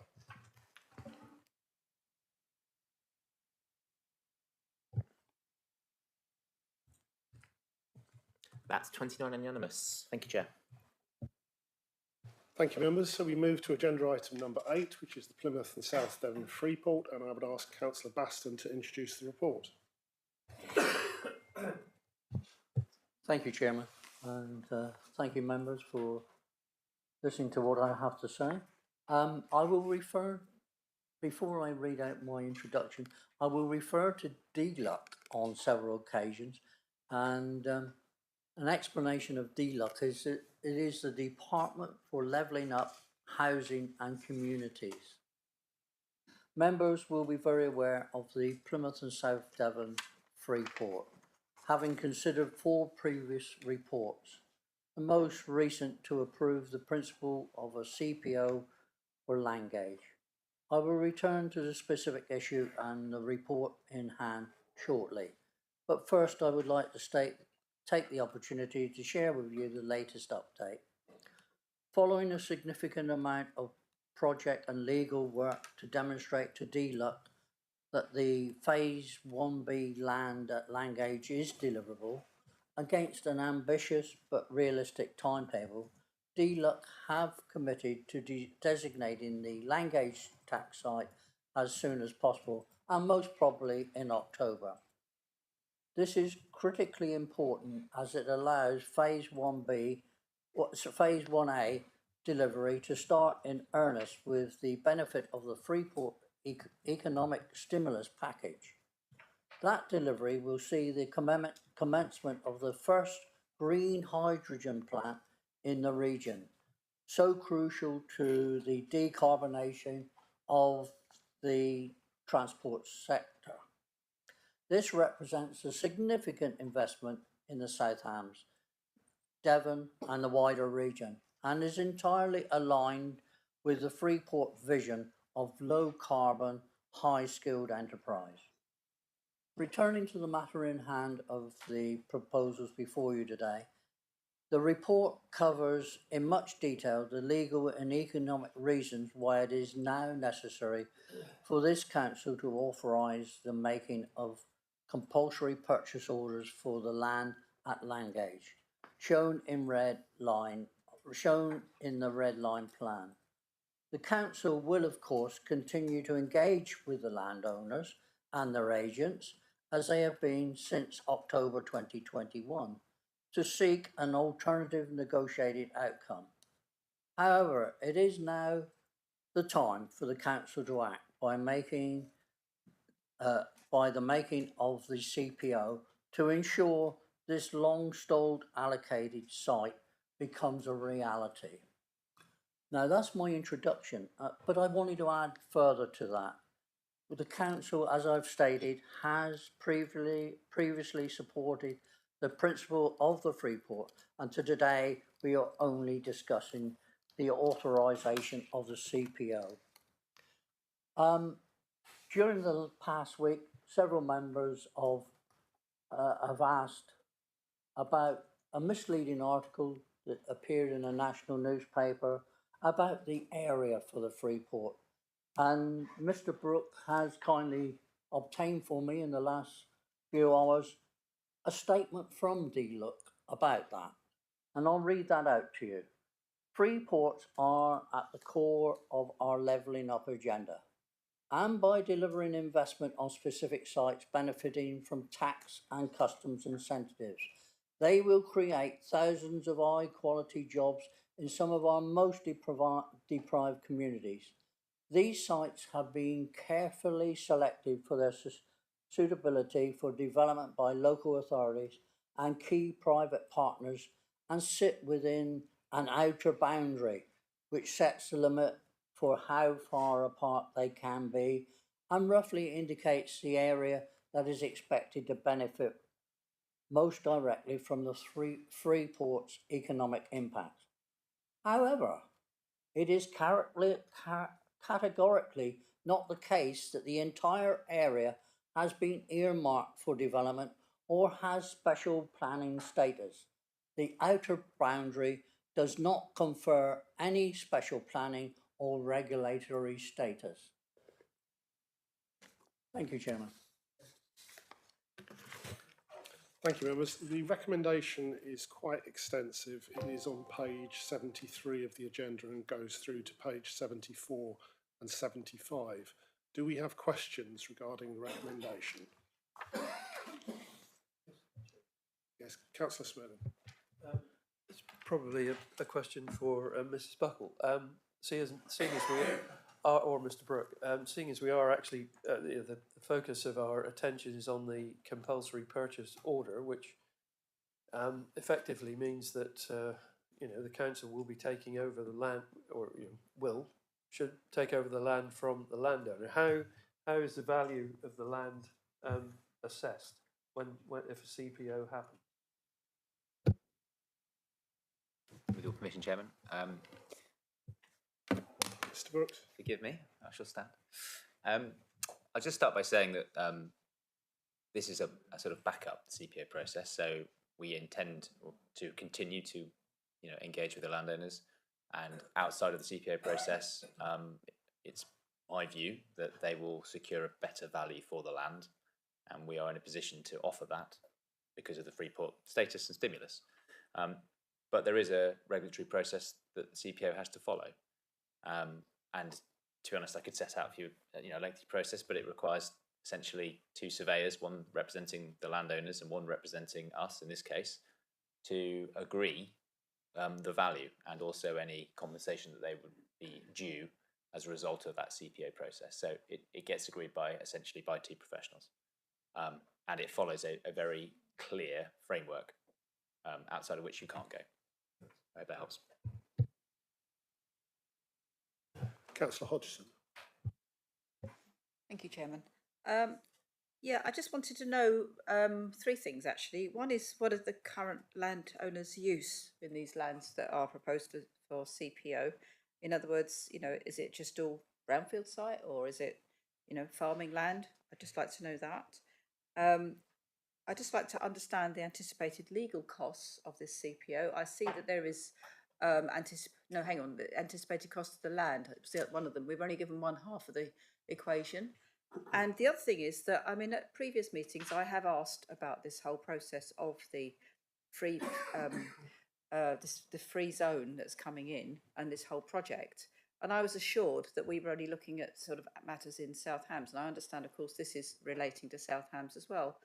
But once again, there's a kind of a mixed message coming through with the paperwork that goes with this motion or recommendation, which actually is talking about all the wider thing of the whole CPO, the whole project, which is including Devonport, which is where a lot of my concerns were originally set out, and I've explained those very clearly about luxury yacht building and defence and reinstatement of nuclear defence mechanisms as being completely contrary to anything I would ever vote for. So I'm really, sort of finding that, one lot of papers come in for one thing, and then the next sort of talk about it in a wider thing. And, certainly there's people who've been asking me, some of my parish councillors who've been asking about this, actually really quite concerned as to what's actually going on, because there's big money here, and there's big money being borrowed against our council taxpayers. So I think we need to understand at least the process of the finances. Thank you. Mr. Brooke. Thank you, Chairman. So in April 22, the council decided to approve Southam District Council's full participation in the Plymouth and South Devon Freeport. And in that report, it set out the aspects that relate to South Hams, but it also set out the aspects that relate to Devon County Council and the aspects that relate to Plymouth City Council. So I think that might be worth referring back to in terms of any detail. But of course, the full business case is appended to the report before you today, which sets out everything that's been submitted to DLUC as well. So I hope there isn't any confusion over that point. The finances of the borrowing, the principle of how that is paid for, is on retained business rates. So the business rates that would be accrued through businesses taking up premises within the tax sites, so that's Langage, Sherford and Southyard, get recirculated back into a pool, a business rates pool. There are two, one in Plymouth and one in Southampton, Devon. And that money is then used to pay down the debt. So there's no requirement from this authority to pay directly to support that borrowing. So hopefully that answers that question. The anticipated legal costs are unknown, but I have put a figure in the report, and it's in the public part of the report, of up to £350,000, which is a lot of money, and I think I'm confident that it would be within that. That would be funded, I think, again, this is in the report, that would be funded through the revenue budget of the Freeport, and or when we draw down the seed funding for the land acquisition, that would then make up that cost because it's an eligible head of claim against that seed funding. And the land use, which I think was your other question, is currently used for grazing land, so it's used for sheep, I think. Thank you, Jim. Councillor O'Callaghan, did you have any questions?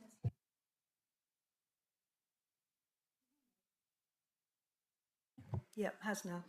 Okay, yes, thank you. It's sort of along similar lines to what Councillor Hodgson was asking. I'm very obviously in favour of green energy, high quality jobs and all the rest of it, but the more I hear about free ports, the more concerned I am. Councillor Baston mentioned, well, Dartmoor effectively earlier after some queries that we had about it, and we've had reassurances from the Department of Levelling Up.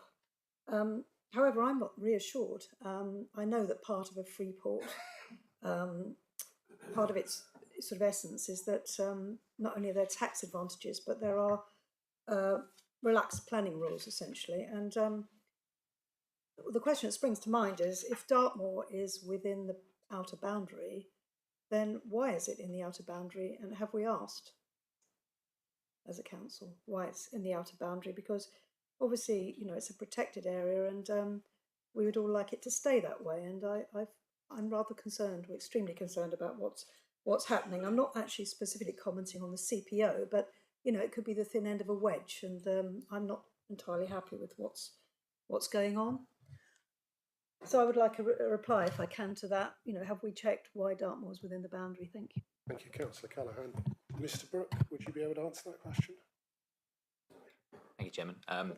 There are three boundaries that are significant to the Freeport, and they are tax boundaries, and they are in Sherford, Langage and Southyard, and they confer tax benefits, the economic stimulus, and I should confirm no planning changes. So nothing that happens within those three boundaries have any different approach to planning. They are allocated sites, so we would anticipate development being, you know, the principle of development is secured, and that's why they align very well with the Freeport. Just referring back to Councillor Baston's introduction, the outer boundary confers no regulatory change or changes to planning, so there is no change or anything of any interest, or at all, in fact, within that boundary. Thank you, Chairman. Councillor Smurden, I know you represent the Council on Dartmoor National Park. Would you care to add to that comment from Mr. Brooke? I would, not in front of Julian. Councillor Brazil, would you like to ask a question? Yeah, thank you. I mean, we've had various reassurances about this boundary. I mean, and we're told it makes no difference at all. One might question, well, why is there that boundary in the first place then?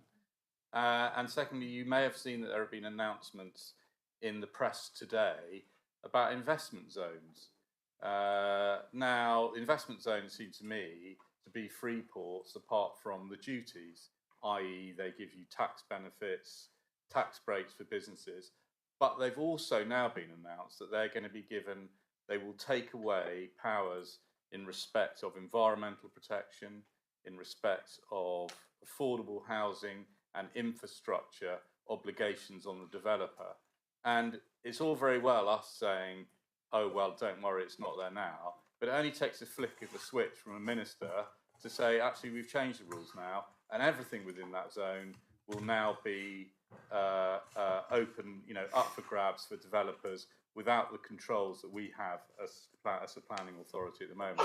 So what kind of reassurance can you give us that the free ports won't just turn into investment zones or be part of the investment zone legislation that is coming down the track from this new government? Councillor Brazil, could you switch your microphone off again? Councillor Smurden, you represent the Council on Dartmoor National Park, so perhaps you can add something to this. Well, I will endeavour. Thank you, Chairman. Yes, I mean, as you can imagine, I think there was a degree of concern amongst the national park and amongst its members. I think what the map, which I mean, it's a sort of crude thing here, but what it actually refers to is the boundaries of the three local authorities that are involved in the Freeport, which are obviously South Hams, Plymouth, and West Devon, and there is a substantial amount of the national park that is within West Devon and South Hams. I know our chief executive has been contacted by Kevin Bishop, who is chief executive of Dartmoor National Park, and conversations have been had which I think have been reassuring. But I will quote from a letter or an email which National Park members received on the 10th of August from Kevin Bishop. We were contacted by the media and various non-government organisations regarding the implications of the Plymouth Freeport for Dartmoor National Park. Most of the questions were prompted by a map which indicated that a large swathe of Dartmoor National Park was included within the Freeport area. We've had no engagement with the Freeport proposal. I understand via South Hams and West Devon officers that there are no implications for our planning powers. The Plymouth Freeport proposal does not seek to use local development orders or any extension of permitted development rights. Their proposal is focused on the potential tax advantages of Freeport status for specified sites such as South Yard, Langage and Sherford. That's as much. That's hope that goes some way to reassure people. Thank you, Councillor Smurden. Do members have any further questions? Councillor Long. Thank you, Chairman. I wonder if I can have some clarification, because in the report at 13.4 through to 13.6, it says that the council have engaged with the landowners about negotiating a sale, and then it says it's been rejected. And I'm rather confused with the point at 13.6 that says the possibility of the landowners getting a development partner into a contract is also being explored by the landowners, and the council is helping to facilitate that process. However, it remains a significant risk that their efforts to find a suitable development partner will not be successful. Designation of the Freeport requires a demonstrable programme for delivery, and there is no guarantee that landowners can or will develop the site in accordance with the Freeport objectives. The CPO is therefore required as a fallback to ensure that the full potential of the CPO land in the Freeport is realised. My question is, isn't the compulsory purchase order a little bit preemptive of these discussions, and we're trying to support the landowner with this development? I think as sort of if we're talking, as has been said, you know, £350,000 of legal expenses, a bit of a costly fallback position. If you can sort of give some clarification on this and some sort of reassurance that, you know, somehow we're not doing work that we shouldn't necessarily be doing. Thank you. Mr. Brooke. Thank you, Chairman.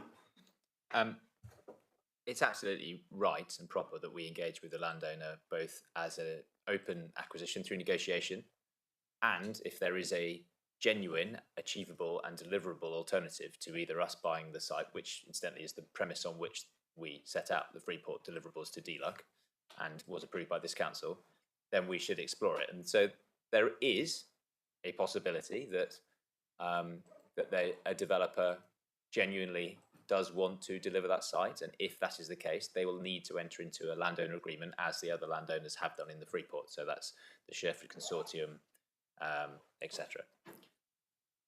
They will need to go through a lengthy process of agreeing legal documents with us to ensure that that delivery is genuine, and we will engage with them over that. But the economic stimulus package and nature of this Freeport is time-bound, and so we don't have the luxury, they don't have the luxury as the landowner, we don't have the luxury as one of the three authorities behind this public and private partnership of allowing that conversation to run for years, because the benefits would pass. So I'm confident that the recommendations before you are not early or premature, and we have been in conversation with them now for over a year. And I think we will continue to explore all of these options. And what I would say is that if we make a CPO order, which is the decision before you today, we are not obliged to continue to conclude that order. So we would work with them on all of these discussions. So that's both the negotiated acquisition, which is absolutely the preferred approach from the Freeport's perspective, with them if, and it's an if, they have a development partner that genuinely wants to deliver in a really ambitious timeframe, or failing those two, a CPO. And it was only when it's not only when, but we had to evidence to DLUC and to our own satisfaction the tight timelines for development versus the timelines for a CPO, and ensure that those two matched. And I can confirm that they do, but only just because the CPO process is very long. And the time needed to get the infrastructure delivered, to open up this land, to bring forward this site, which has been allocated but stalled for many years in our joint local plan. They are the time to act is, as per Councillor Baston's introduction, is definitely now. But thank you for your query, and I would like to confirm that just because we make the order, if we do, we can stop and undo that process, and of course we will continue to engage with them on the two alternatives. Thank you, Chairman. Councillor Pearce, did you wish to comment on that question, or No, I was going to speak in general. do you wish to speak in general now or during the debate? Do we have any further questions from councillors? Councillor Mackay. I understand from what's just been said, but when does the threshold occur as to when you have to go for the CPO as opposed to negotiate? How long have we got before the CPO becomes mandatory? Mr. Brooke? So we need, well, the recommendation before you is that we act now, and I stand by that, but that's for you to discuss and decide. And you can stop at any time, right until the day before the 2-year game ends. I suppose the analogy is the steps of the courtroom, if you like. Not that we would be going to a court, but that's the analogy. There must be a drop dead date where you just has to go for the CPO. What is that? If you're saying when do we practically need to start the CPO process, well, I hope today. Thank you. Sorry, when do you stop negotiating with the landlord?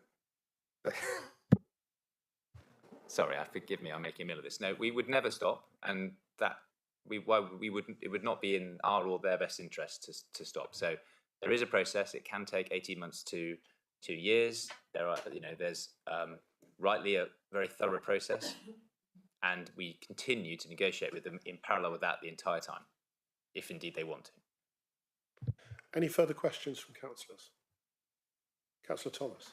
Thank you, Chairman. Just very quickly, Mr. Brooke, if they're very aware that they have land that we want, because they're very aware of it. Can you just remind me again, because I'm not terribly au fait with compulsory purchase. If you do not agree, what is the decision? How is the decision made as to the true value of the land? Can you just remind me again? Yeah, it's settled by 2 chartered surveyors. So the one that's, and then ultimately it can be, if the 2 surveyors that are appointed formally can't agree, then there is a court process that follows. But that's expensive on both parties and not usually very constructive. So ideally avoided. Thank you. Any further questions? If there are none, then we have a proposal. Do I have a proposer for the, I'm going to take the recommendations as one, of which there are 12. Do I have a proposer for the recommendations? Yeah, I will propose that. Councillor Baston and seconded Councillor Pearce. So we now move into the debate, and I would ask the introducer, the proposer, to introduce the debate. I've done my introduction, Chairman, so I'll leave it at that for the moment, and hopefully we'll have a fruitful debate. Do any councillors wish to further debate the recommendations? Councillor Hodgson. Thank you, Chairman. I'm really unhappy about this, and I won't be voting in favour of it, because I think it's to be sort of like imposing ourselves on people who are farming the land. When we need the land that we have for food, if you look at our sort of potential strategic need and how we will need to be in time to come, if we're going to reduce our carbon footprint as dramatically as we need to, then we're going to need all the land we can to grow our food. And, you know, I mean, I know this is all about money, but as they always say, you can't actually eat money. I know we need money, but, you know, is this really what everybody would want us to be doing? And nobody's actually approached me and said, that's fantastic what I've heard about the free port. I hope you're going to vote in favour of it. Nobody said that. All I've had is doubt, concern and questions and, you know, really kind of, well, is this what's really happening? If most of this, I mean, unless I'm missing something here, I can't actually see what actual area of land is being proposed here. But either way, I would just ask, you know, if we're meant to be requiring net biodiversity gain, how are we going to do that if we're converting greenfield land that's currently supporting sheep farming and food production? And also, I mean, the fact that we've got Liz Truss at the moment making announcements, which are probably going to be seen through because she's only just come to her position, and she's been announced that environmental protections will be scrapped in free ports. She's talking about full fat developments, and I think this is just all going to be milked for kind of just, you know, building over. And despite what's been said about planning, there won't be any planning arrangements or planning easing. That's not what's been said. I've just had a quick flick through some of the BBC sites, you know, and Liz Truss is saying yes, there will be some, you know, allowances on the planning. So I think this is, you know, we're being pushed into a, you know, what's actually quite a moving target, and I would strongly advise anybody else to join me in voting against this. Thank you. Councillor Pearce.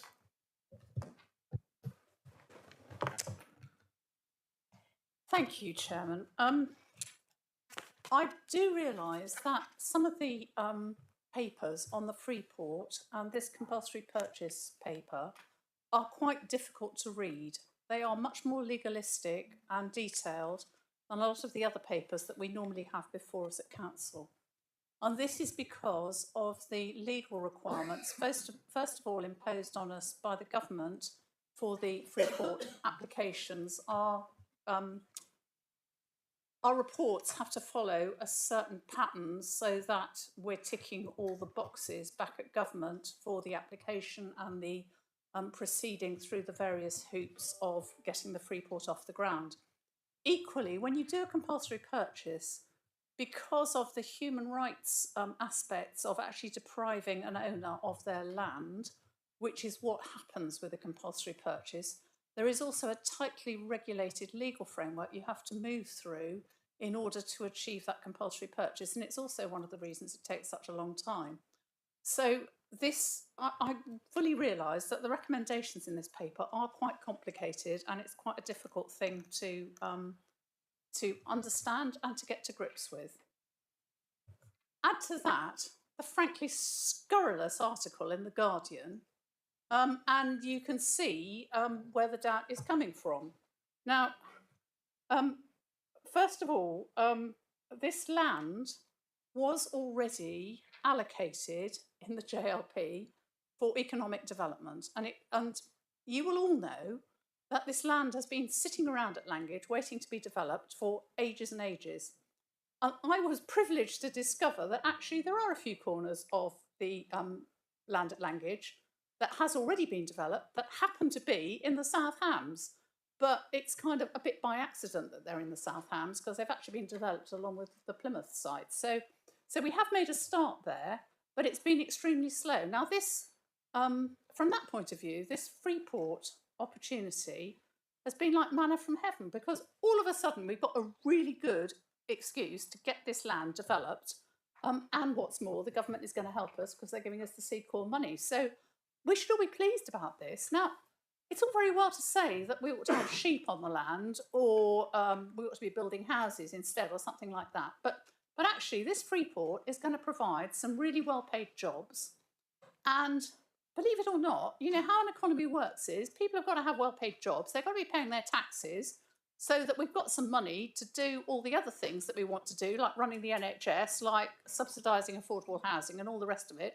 So it's all part of the great economic wheel. And if we don't have things like free ports and employment areas, we're going to get none of those taxes in, none of those business rates, and there's not going to be any money to run any of our public services. So you take your choice. You can either have sheep or we can be better off.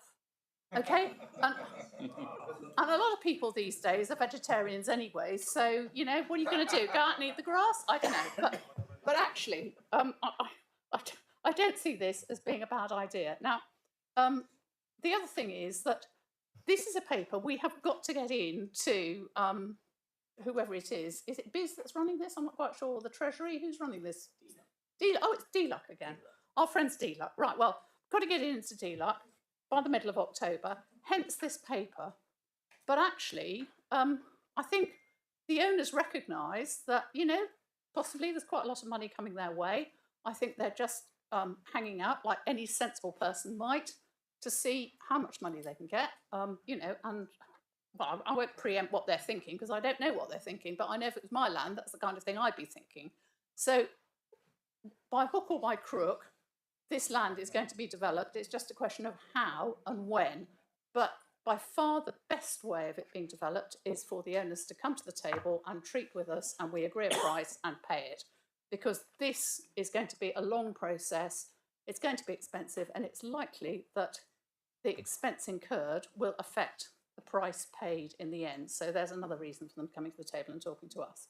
But I can only recommend this to you, councillors, as something we've got to do to get to the free port, have some taxes being paid, get some people working there, offer some good jobs to people in the South Hams, and maybe it means that there won't be sheep on those fields anymore.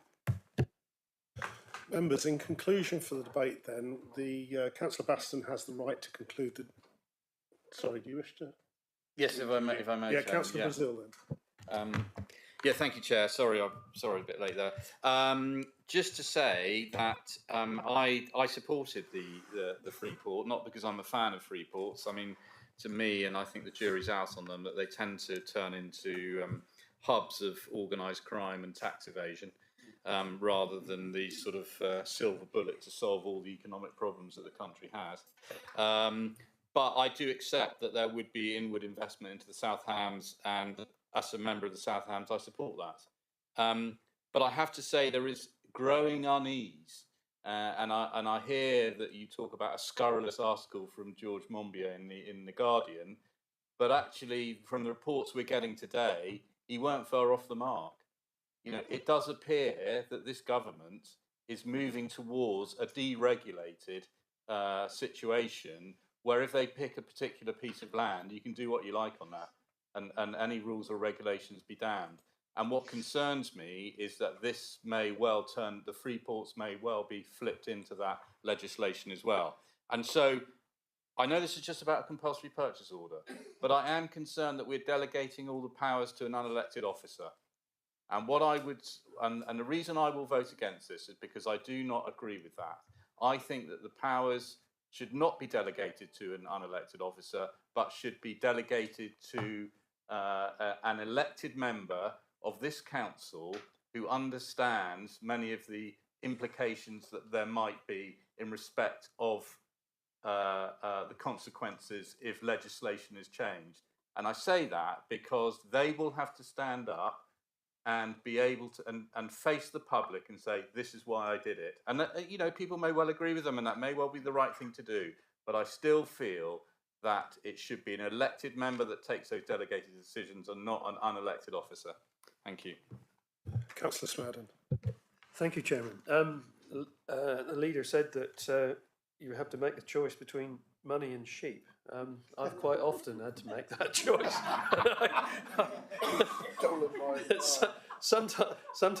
Sometimes it all works out, and other times it doesn't. The thing which I'm going to say is that we cannot lose sight of the fact that the rationale for this site is to provide a site to produce green hydrogen. Now, I, for one, as a member of South Hams, am very proud that we will have one of only 2 or 3 sites in the country, if this goes ahead, which will produce green hydrogen. And you know, that fact seems to be being overlooked.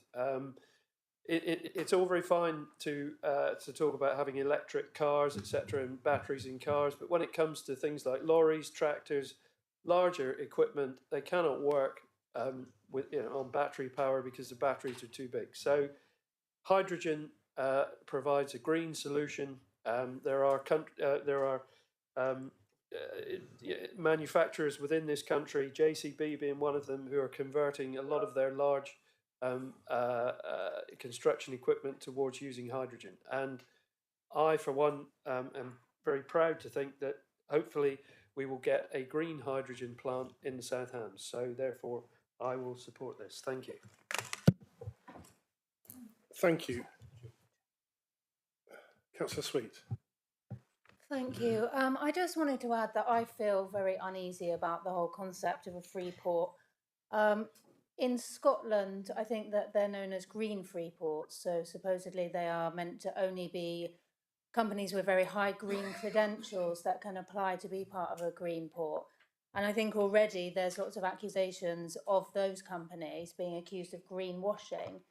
So I think without our government assurance that only companies who have very high green credentials can even apply for a part in a green port, in a free port, I feel very concerned that we're doing our own type of greenwashing, because I really hear what Councillor Smurden has said, and I very much support the green hydrogen plant. I think it's fantastic.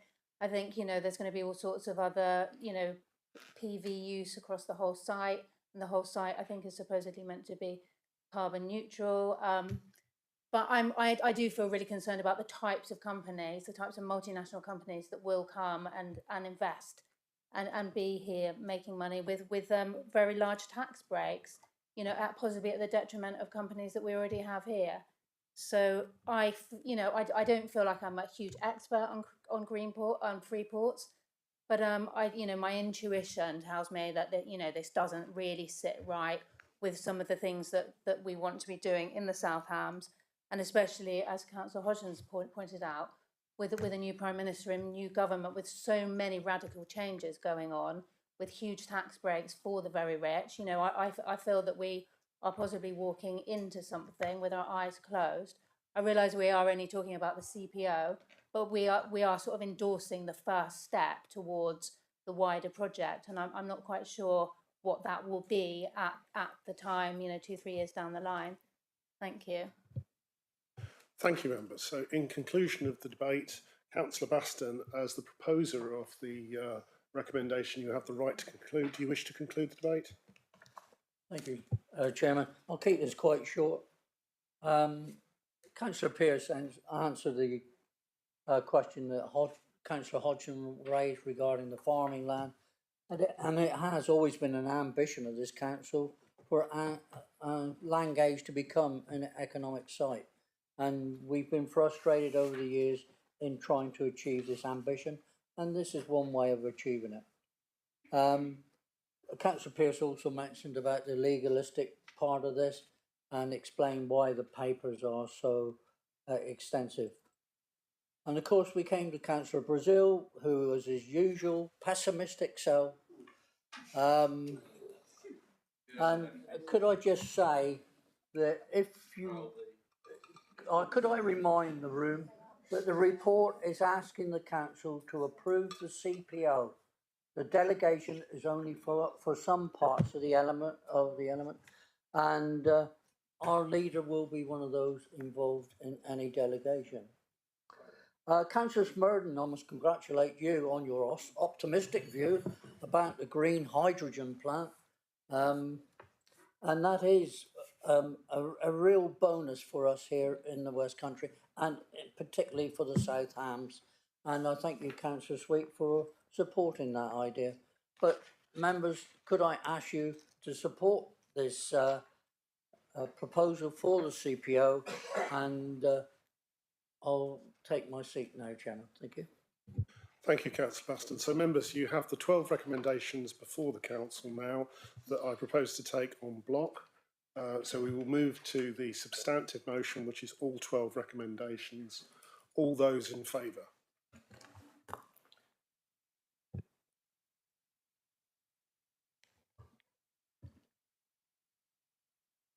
That's 21 in favour. Thank you, Chair. And those against? 4 against. Thank you, Chair. Any abstentions? With 4 abstentions. Thank you, Chair. Members, those 12 recommendations are clearly passed.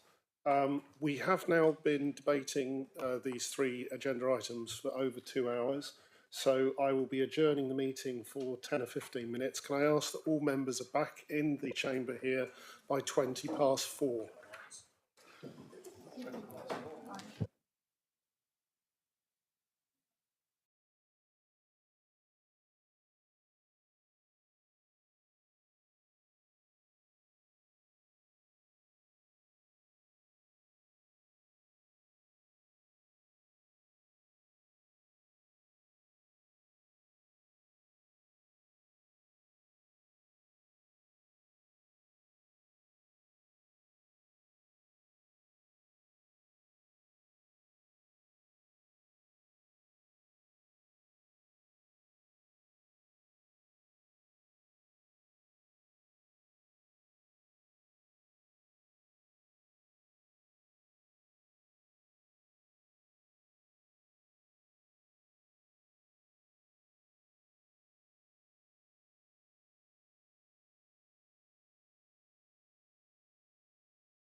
Thank you, members. So we'll reconvene the meeting again just after 4:20. For those of you that are on ModGov looking at the documents, agenda item number 9 is on a separate item, so you'll need to close the main agenda and open agenda item number 9 separately. It is 6-month members meeting attendance rule, and I'll ask Councillor Pearce to introduce the report.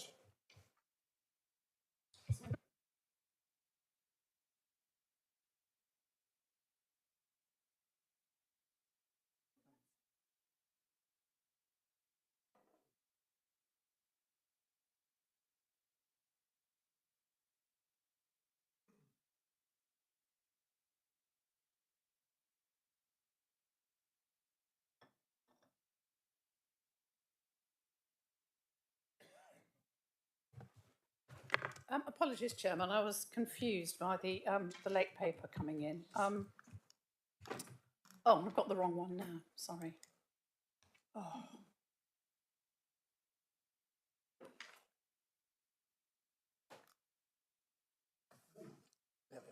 I've got it. No, I've got it now.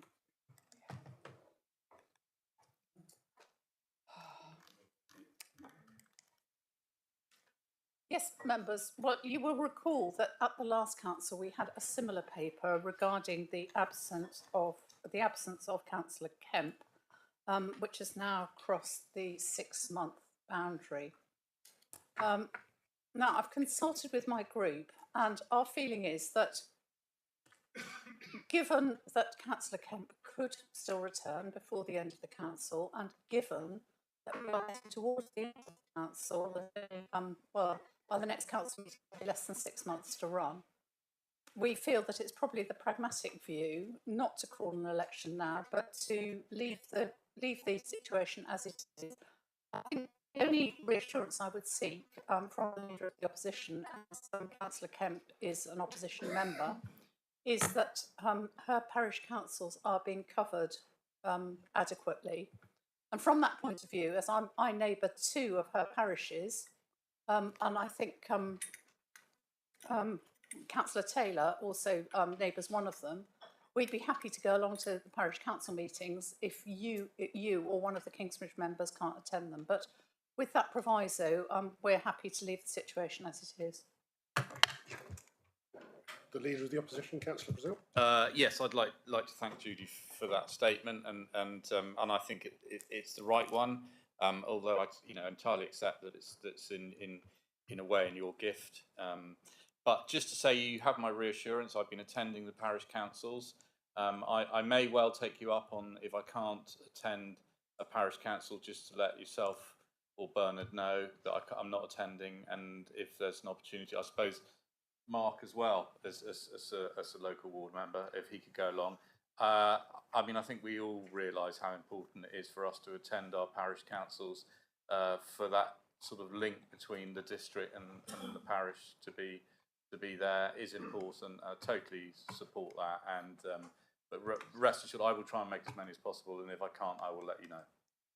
Thank you. Any questions from members on the report? No questions. So I would ask that the recommendation be proposed by Councillor Pearce, seconded Councillor Brazil. We enter into a debate. Do any members wish to speak on the matter? Yeah. Councillor Hodgson. Thank you. I just wanted to acknowledge and thank Councillor Pearce for a compassionate view on this. I think it's really important. I think it's very difficult for people, and we've had a couple of difficult years where I think it's been really shown that kindness and compassion is a really strong position to take on these kind of matters. Thank you. Thank you, Councillor Hodgson. Do any other members wish to speak on the matter? Members, you have the substantive motion before you on the screen and on the agenda item number 9. So I propose to move to the vote. All those in favour?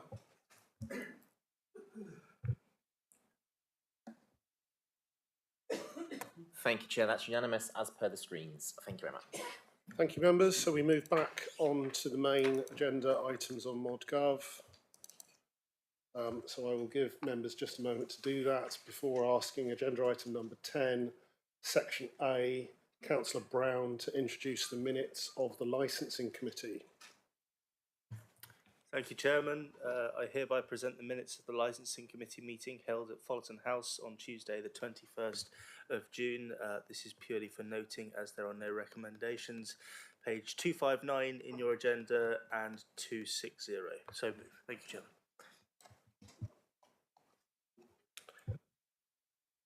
Do we have a seconder? Councillor Rowe. All those in favour?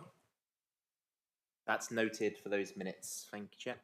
Thank you. The second item is the Audit and Governance Committee, 30th of June 2022, of which I am the chairman.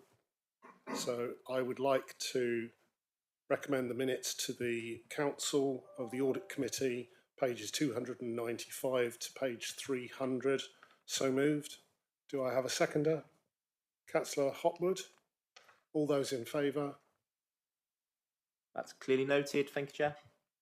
The third item is the Development Management Committee. Councillor Foss. Yeah, thank you, Chairman. I'd like to present the minutes of the meeting of the July the 6th, pages 269 to 277. So moved. Do we have a seconder? Councillor Rowe seconded. All those in favour? Thank you, Chair. That's clearly noted. Thank you. Thank you. Could you switch your microphone off, Councillor Foss? And the executive, Councillor Pearce. Yeah, I present the minutes of the Executive Committee from the 12th of July. There are recommendations which I believe have already gone to Council, so we don't need to deal with them now. And they finish on page 281. Thank you. Those minutes are for noting. All those in favour? Thank you, Chair. That's clearly noted. Thank you. Thank you. And back to Councillor Foss again on the Development Management Committee for the 27th of July. Yeah, thank you, Chairman. I would like to present the minutes of the 27th of July, pages 283 to 288. No recommendations. So moved. Seconding Councillor Rose. All those in favour? Councillor Rowe. That's clearly noted. Thank you, Chair. Thank you. Agenda item number 11, public question time. There are no public questions. Agenda item number 12, questions. And as you can see, there are no questions to be put forward either. So we move on to the final agenda item, which is the motions on item number 13. And I would call on Councillor Hopwood to simply move her motion. Move the motion, Chairman. And then invite Councillor Baldry to second the motion. 1 minute second. And if Councillor Hopp would like to introduce her motion to the Council. Thank you, Chairman. I hope that all members can support this motion as the cost of living crisis affects most households and businesses, not only in the South Hams but in the rest of the UK. Whilst I acknowledge that South Hams doesn't have a pot of money to give out, we can help other residents in other ways, and I will be bringing a report to the executive meeting in October with further detail. An announcement was made earlier this week about the help for businesses for the next 6 months, and the government will announce tomorrow further help for households. Although whilst we have been in this meeting, the Chancellor has announced that the national insurance rise will be reversed in November. Let us all stand together and make sure that our Prime Minister knows the feeling of members of South Hams Council, and I hope that other councils in turn will also write to the Prime Minister. Thank you. Do you wish to speak now, Councillor Baldry? Thank you, Chairman. I'll speak now, if I may. As Councillor Hopwood has correctly said, the problem lies not with this council, it lies with central government. And I find it slightly amazing, and I was very pleased to second the motion. I find it slightly amazing that a member of the Conservative Party should be proposing this, because it is nothing to do with it, the small amount to do with the Ukraine war, or indeed to do with COVID. The problems have existed under this government, which has been in power since 2010. And it is, I think, a bit impertinent to imply otherwise. As Councillor Hopwood rightly says, people are in serious trouble. They are frightened. They're worried about the future. Inflation is pushing 10%. Fuel and energy costs are going through the roof. And yet the government absented itself for indulging itself in a leadership election, and we had no government for out that period when the policies should have been coming in immediately in order to improve the situation. People have been plunging into poverty, and it is going to get worse as the winter comes upon us, while the government was absent or without any sort of leave, absent or self-indulgent reason of choosing a new leader. The levelling up is mentioned in the motion. I, Chairman, have seen no sign of any help with levelling up in the southwest, and certainly not in the South Hams, which I represent. When is the government going to start doing something for the people of South Hams in this so-called levelling up? I'm going to leave it there, Chairman, but I'll just quote to you the editorial in today's newspaper, which says, the government's policies are aimed solely at her, Mrs Truss's, Tory policy support base. It is about time they started doing something for the people of the country who are not Tory donors, members and supporters. Thank you, Chairman. Do any other members wish to debate the motion? If not, Councillor Brazil.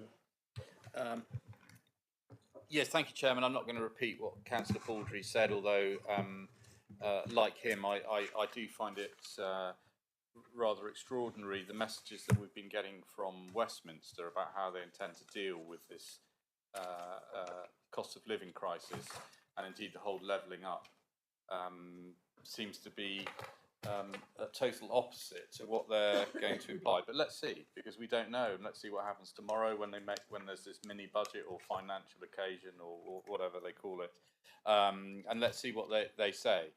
But what I do say to members opposite is that if you genuinely believe, and I do think you do, that this is the kind of thing that we should be doing as a council, and let's face it, that's partly the main reason why most of us became councillors, because we wanted to support the most vulnerable in our communities.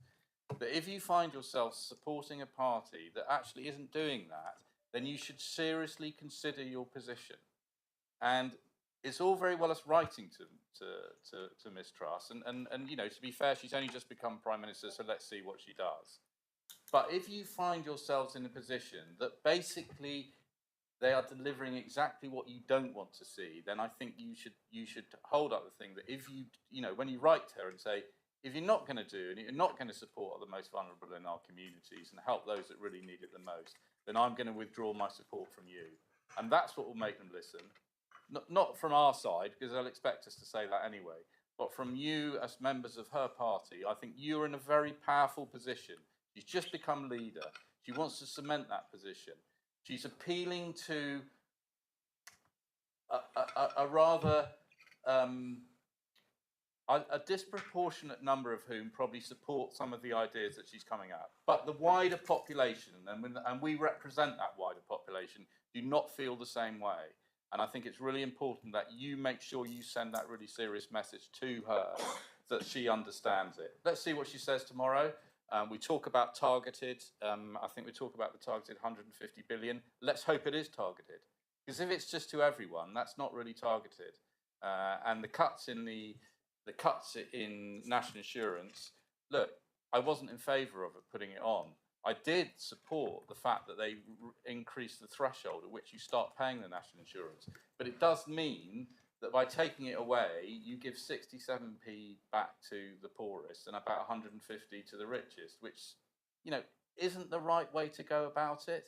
And you need to seriously look at these policies to make sure that, as it says in this motion, which I fully support, and I thank Nikki for bringing it, and it was good of her to do it, that you make sure that it is supporting those people who desperately need it and not those who actually it doesn't really make that much difference to, if I'm honest.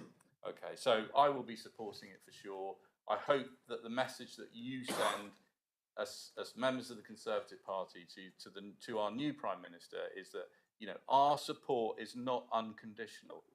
You know, you've got to do the right thing, and if you do that, we'll continue to support you. Thank you. Councillor Rowe. Thank you, Chairman. Well, the top line says that we want to raise concerns for the residents of South Hams.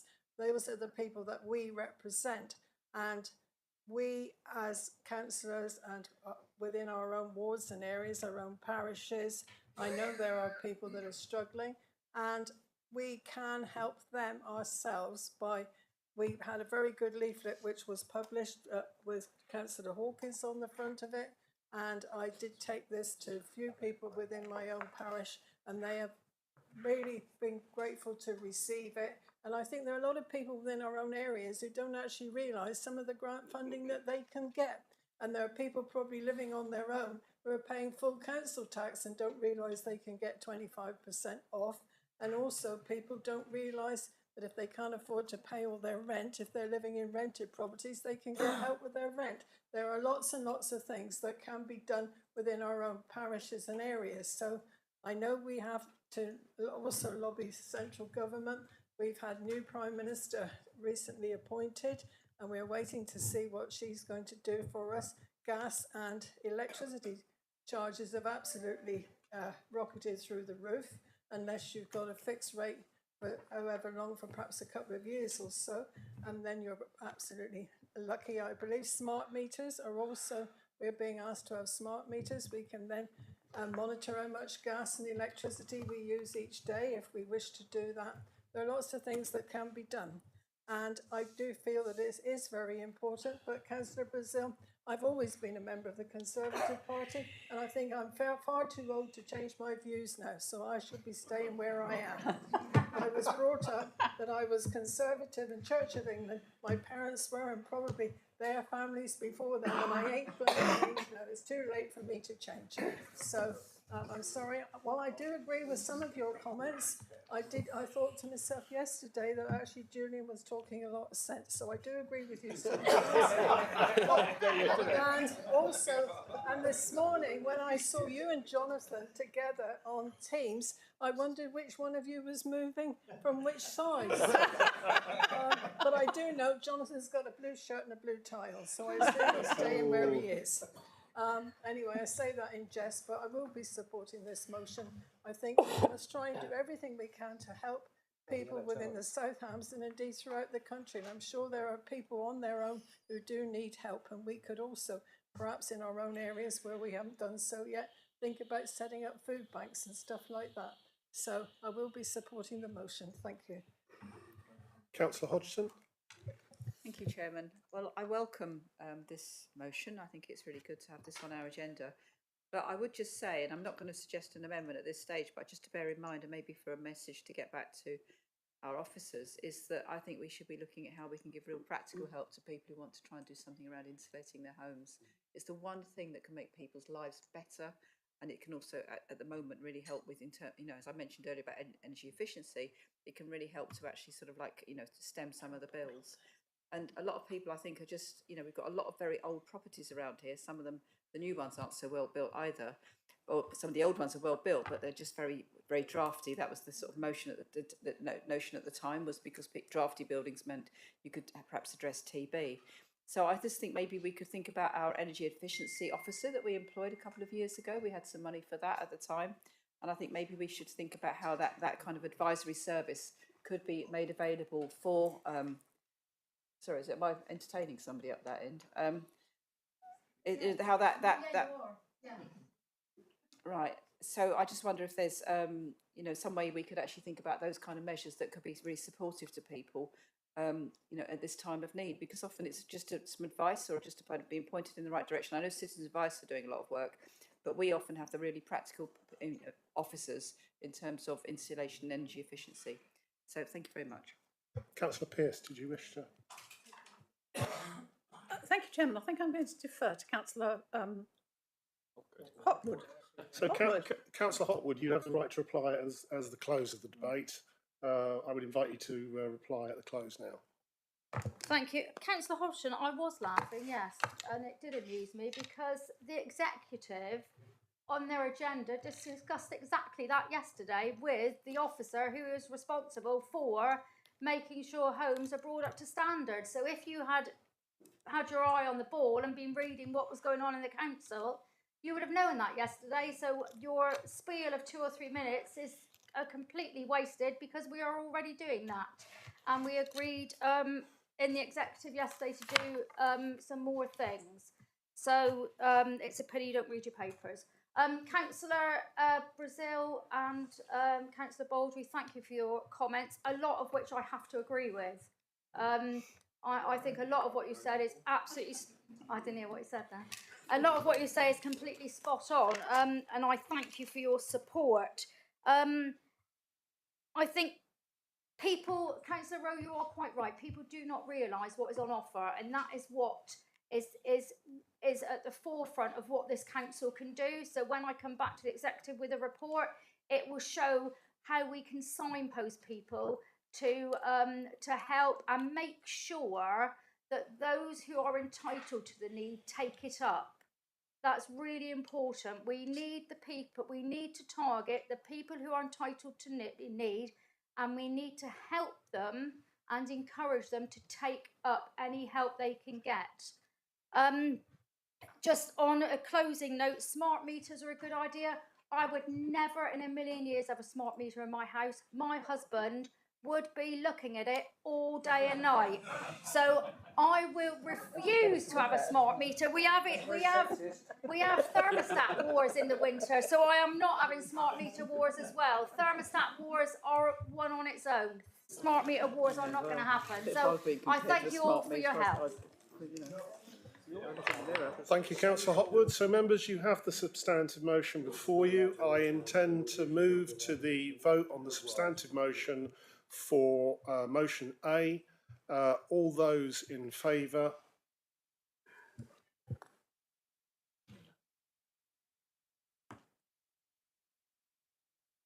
That is unanimous. Thank you, Chair. Thank you, members. So we move to the final motion on agenda item number 13, which is motion B. Can I invite Councillor Brazil to simply move this motion to start off with? I'll move the motion, Chairman. And invite Councillor Thomas to second the motion. Formally second, Chairman. And Councillor Brazil to introduce the motion now. Yes, thank you very much, Chairman.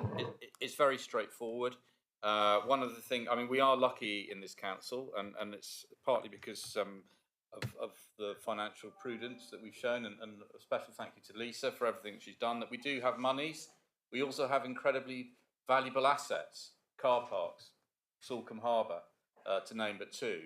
And what concerns me is that if beyond our control there is local government reorganisation and we become a unitary authority, that we lose those assets to the wider Devon community. I'm not necessarily against them, but I don't represent them. I represent South Hams. I want to do the best for the South Hams.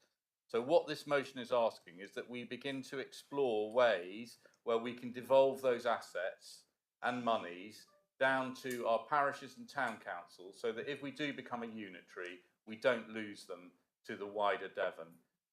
I don't want somebody in Plymouth setting car parking charges in Kingsbridge or in Totnes or Ivybridge or Dartmouth. I want that to be done at as local a level possible, because they may not appreciate that how sensitive that is to the viability of those towns. That's just an example that I give. Anyway, I'll leave it there. I'd be interested to hear what other people have to say about that particular idea.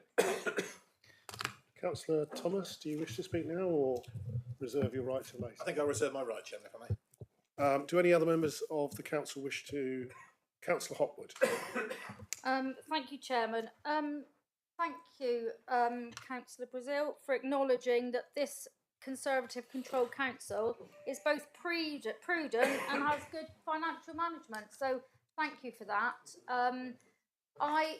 I can't support the motion, and I say that with a little bit of regret, because I agree with the sentiment of it, but I think we're jumping the gun.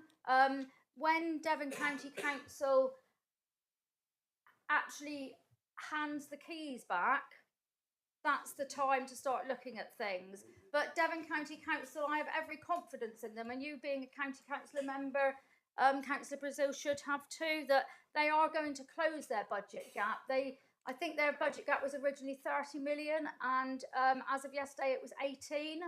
And they are confident that they are going to close that budget gap by the end of the year. So I'm pleased to hear that.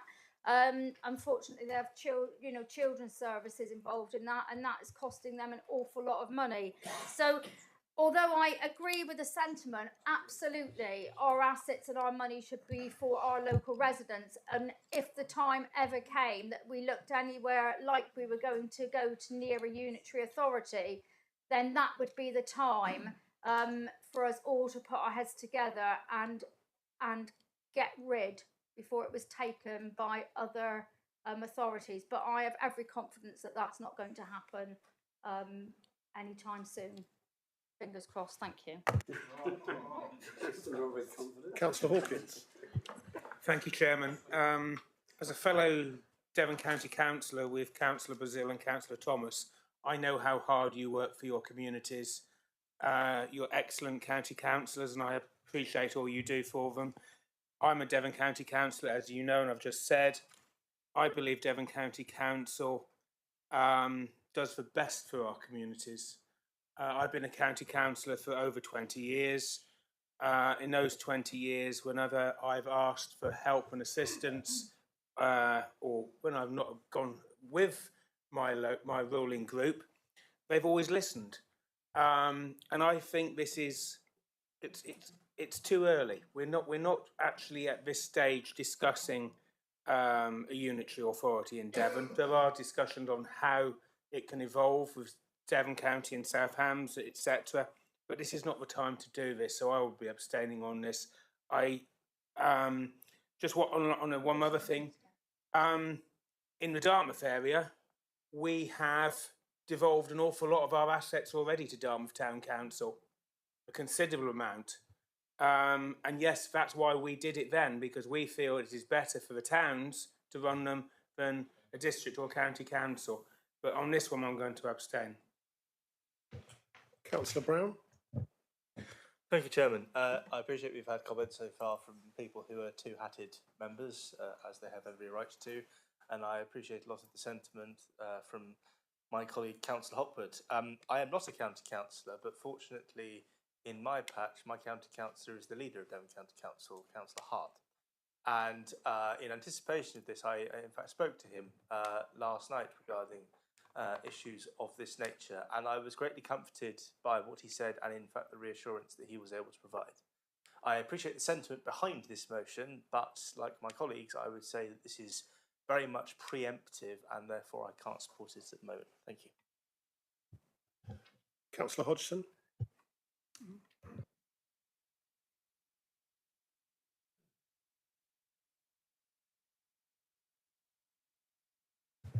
Sorry, Councillor Hodgson. Councillor Foss.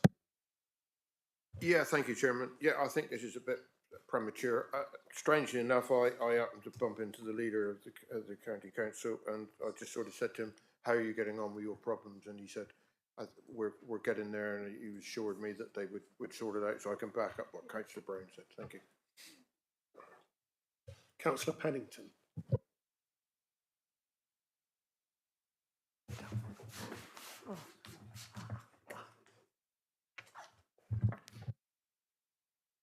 I speak as a former Devon County councillor that looked after its communities, you know, and put those first and foremost. I was on the Devon County Council for 16 years, and we must support the local communities, which is what Devon County Council performed extremely well and still does. Thank you. Councillor Baldry. I wasn't going to speak, Chairman, but there are some advantages of having been around an awfully long time.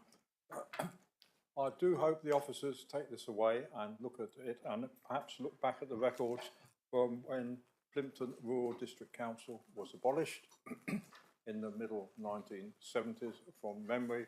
And at that time they did the sensible thing before their assets passed on to the new South Hams District Council. They did pass a lot of those assets over to the local councils, and that's why you will find those of us at the western end of South Hams have more assets than perhaps those at the eastern end. I do hope this doesn't come back to bite you, Chairman. I hope we will bear this in mind. I don't want it to be another case in which Councillor Brazil can jump up and say, "I told you so." Councillor Pearce, would you? Thank you, Chairman. Yeah, I do actually find it slightly incredible that Councillor Brazil and Councillor Thomas have put down this motion, and then Councillor Brazil, it's 3 sentences long, which is fine. Councillor Brazil only talks to the last sentence, because what he's saying in the first 2 is pretty drastic. Now, we, in case Councillor Hodgson wasn't paying attention, we talked about the medium-term financial strategy at the executive on Thursday. Well, the papers are out there, and, you can read them. And at present, I'm not worried about this at the moment at all. It looks like we're showing a deficit of over £300,000 on next year's draft budget. But I know that Mrs. Buckle will find a way of making that balance in the end. Now, similarly, I would say that if the County Council are £18 million adrift at this stage, that, in proportion to the budget they run, is similar to us being £300,000 adrift at the moment. And that, therefore, and they know where the problem is, and they know they're doing something about the problem. So, I really think that a lot of this is getting a bit sort of over drastic. They don't hand the keys back anyway. What happens is, if they can't set a balanced budget, then the commissioners will move in. That's the way it works. There's some section that the Section 151 officer has to declare, and then the whole thing is put in motion. But I think the likelihood of that happening is well, remote. Let's just say that. I mean, I'm not going to say it's never going to happen, because it could happen, but it's unlikely to happen. And that, therefore, I think that this is very premature, and I certainly won't be voting for it. And also, Councillor Brazil, next time you put down a motion, could you get the grammar right? Because at the moment, you're not asking us to do anything. It just says the council looks to safeguard its assets. Well, the council's probably looking to safeguard its assets at the moment. The council should look to safeguard its assets. I think it's a third-person imperative, isn't it? Councillor Snowden, did you wish to comment? I would imagine, knowing Councillor Brazil, I suspect he'd want to put must in front of it rather than should. Yeah, I appreciate the sentiments of the 2 members that have put this forward. I understand where they're coming from. Just the one point that I would make, it says assets. I mean, not all of these things that we own are assets. Some of them are liabilities, and yeah. So Councillor Pennell and I have been involved with a council, parish council that has taken over and manages South Ham's asset, and I would say views are mixed. Would you not, Guy? So it's great to say that they're assets, but they're not all that they're cracked up to be, and they may well, you might well find that some of them might not be quite so keen to take these things on. But there we go. Do any other members wish to debate the matter? Councillor Pennell? Well, I'll just come back on that last point, and the problem with that asset is that it is still owned by South Hams, and the parish council would dearly like to take it on and possibly buy it, but have been told they can't. So the problem stems from the fact that it's not owned by the parish council, and maybe looking to devolve more of our assets to the parishes and towns would be helpful in those cases. Councillor Thomas, you reserved your right to reply. Chairman, I would simply say to Council that the reason I was happy to second this motion from Councillor Brazil is because it is purely a warning motion, and it is asking Council and officers to look to safeguard. That could mean any number of things in terms of how we might look, but it is certainly for officers to be aware. I would say to Councillor Brown and to Councillor Foss that, yes, I'm sure the leader of Devon County Council said everything was going to be fine, as indeed Nero fiddled, but it didn't stop Rome from burning, Councillor Brown. And the other thing I would say is that it is perfectly possible to discover, when you're many tens of millions of pounds down the Swanee, to find some to come back, but almost certainly you'll be out of pocket again in next year's budget, and that's the worry. And so I think the point that Councillor Brazil and I are gently trying to make is that we're not speaking here as double hatters. We're speaking here unashamedly as single hatters, and the hat in question is the benefit of this district council. That is all the message that we're trying to convey, is that we should be carrying on, as I'm sure Mrs Buckle and the assets team are doing as well, to look to our own and make sure we're protecting what is ours, should that happen. And I can assure Councillor Pearce that as a relatively newly elected county councillor, the last thing I would want to happen was for this to come to pass. But I don't think it does us any harm to think about these possible scenarios, particularly when things are looking grim. The last thing I would say to Councillor Pennington is I'm sure Councillor Pennington was an excellent county councillor, and I'm sure the county looked after its communities, as Councillor Hawkins has said. But I would suggest to you now that if you're involved in children's services as a consumer, you will not be telling me that the county council is looking after its consumers, because at the moment, the service is inadequate. And on that note, I shall leave you and simply say that I will of course be supporting this motion, and it is not a political one. It is one that says we should be defending the district council wherever possible, and if that means thinking about how we might pass our assets on in future, then so much the better. Thank you, council. Councillor Brazil, as the proposer, you have the right to close the debate. Thank you, Chair. I think it's all been said. So we will move to the vote. Members, you have the motion before you on the screen. All those in favour?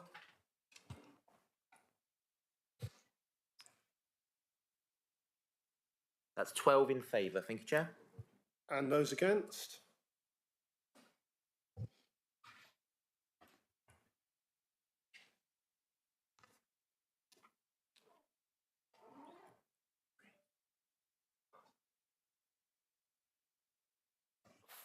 Against. Thank you, Chair. Any abstentions? There should be two abstentions. Thank you, Chair. The motion is therefore not carried. The motion didn't pass. It was lost. You're correct. Yeah.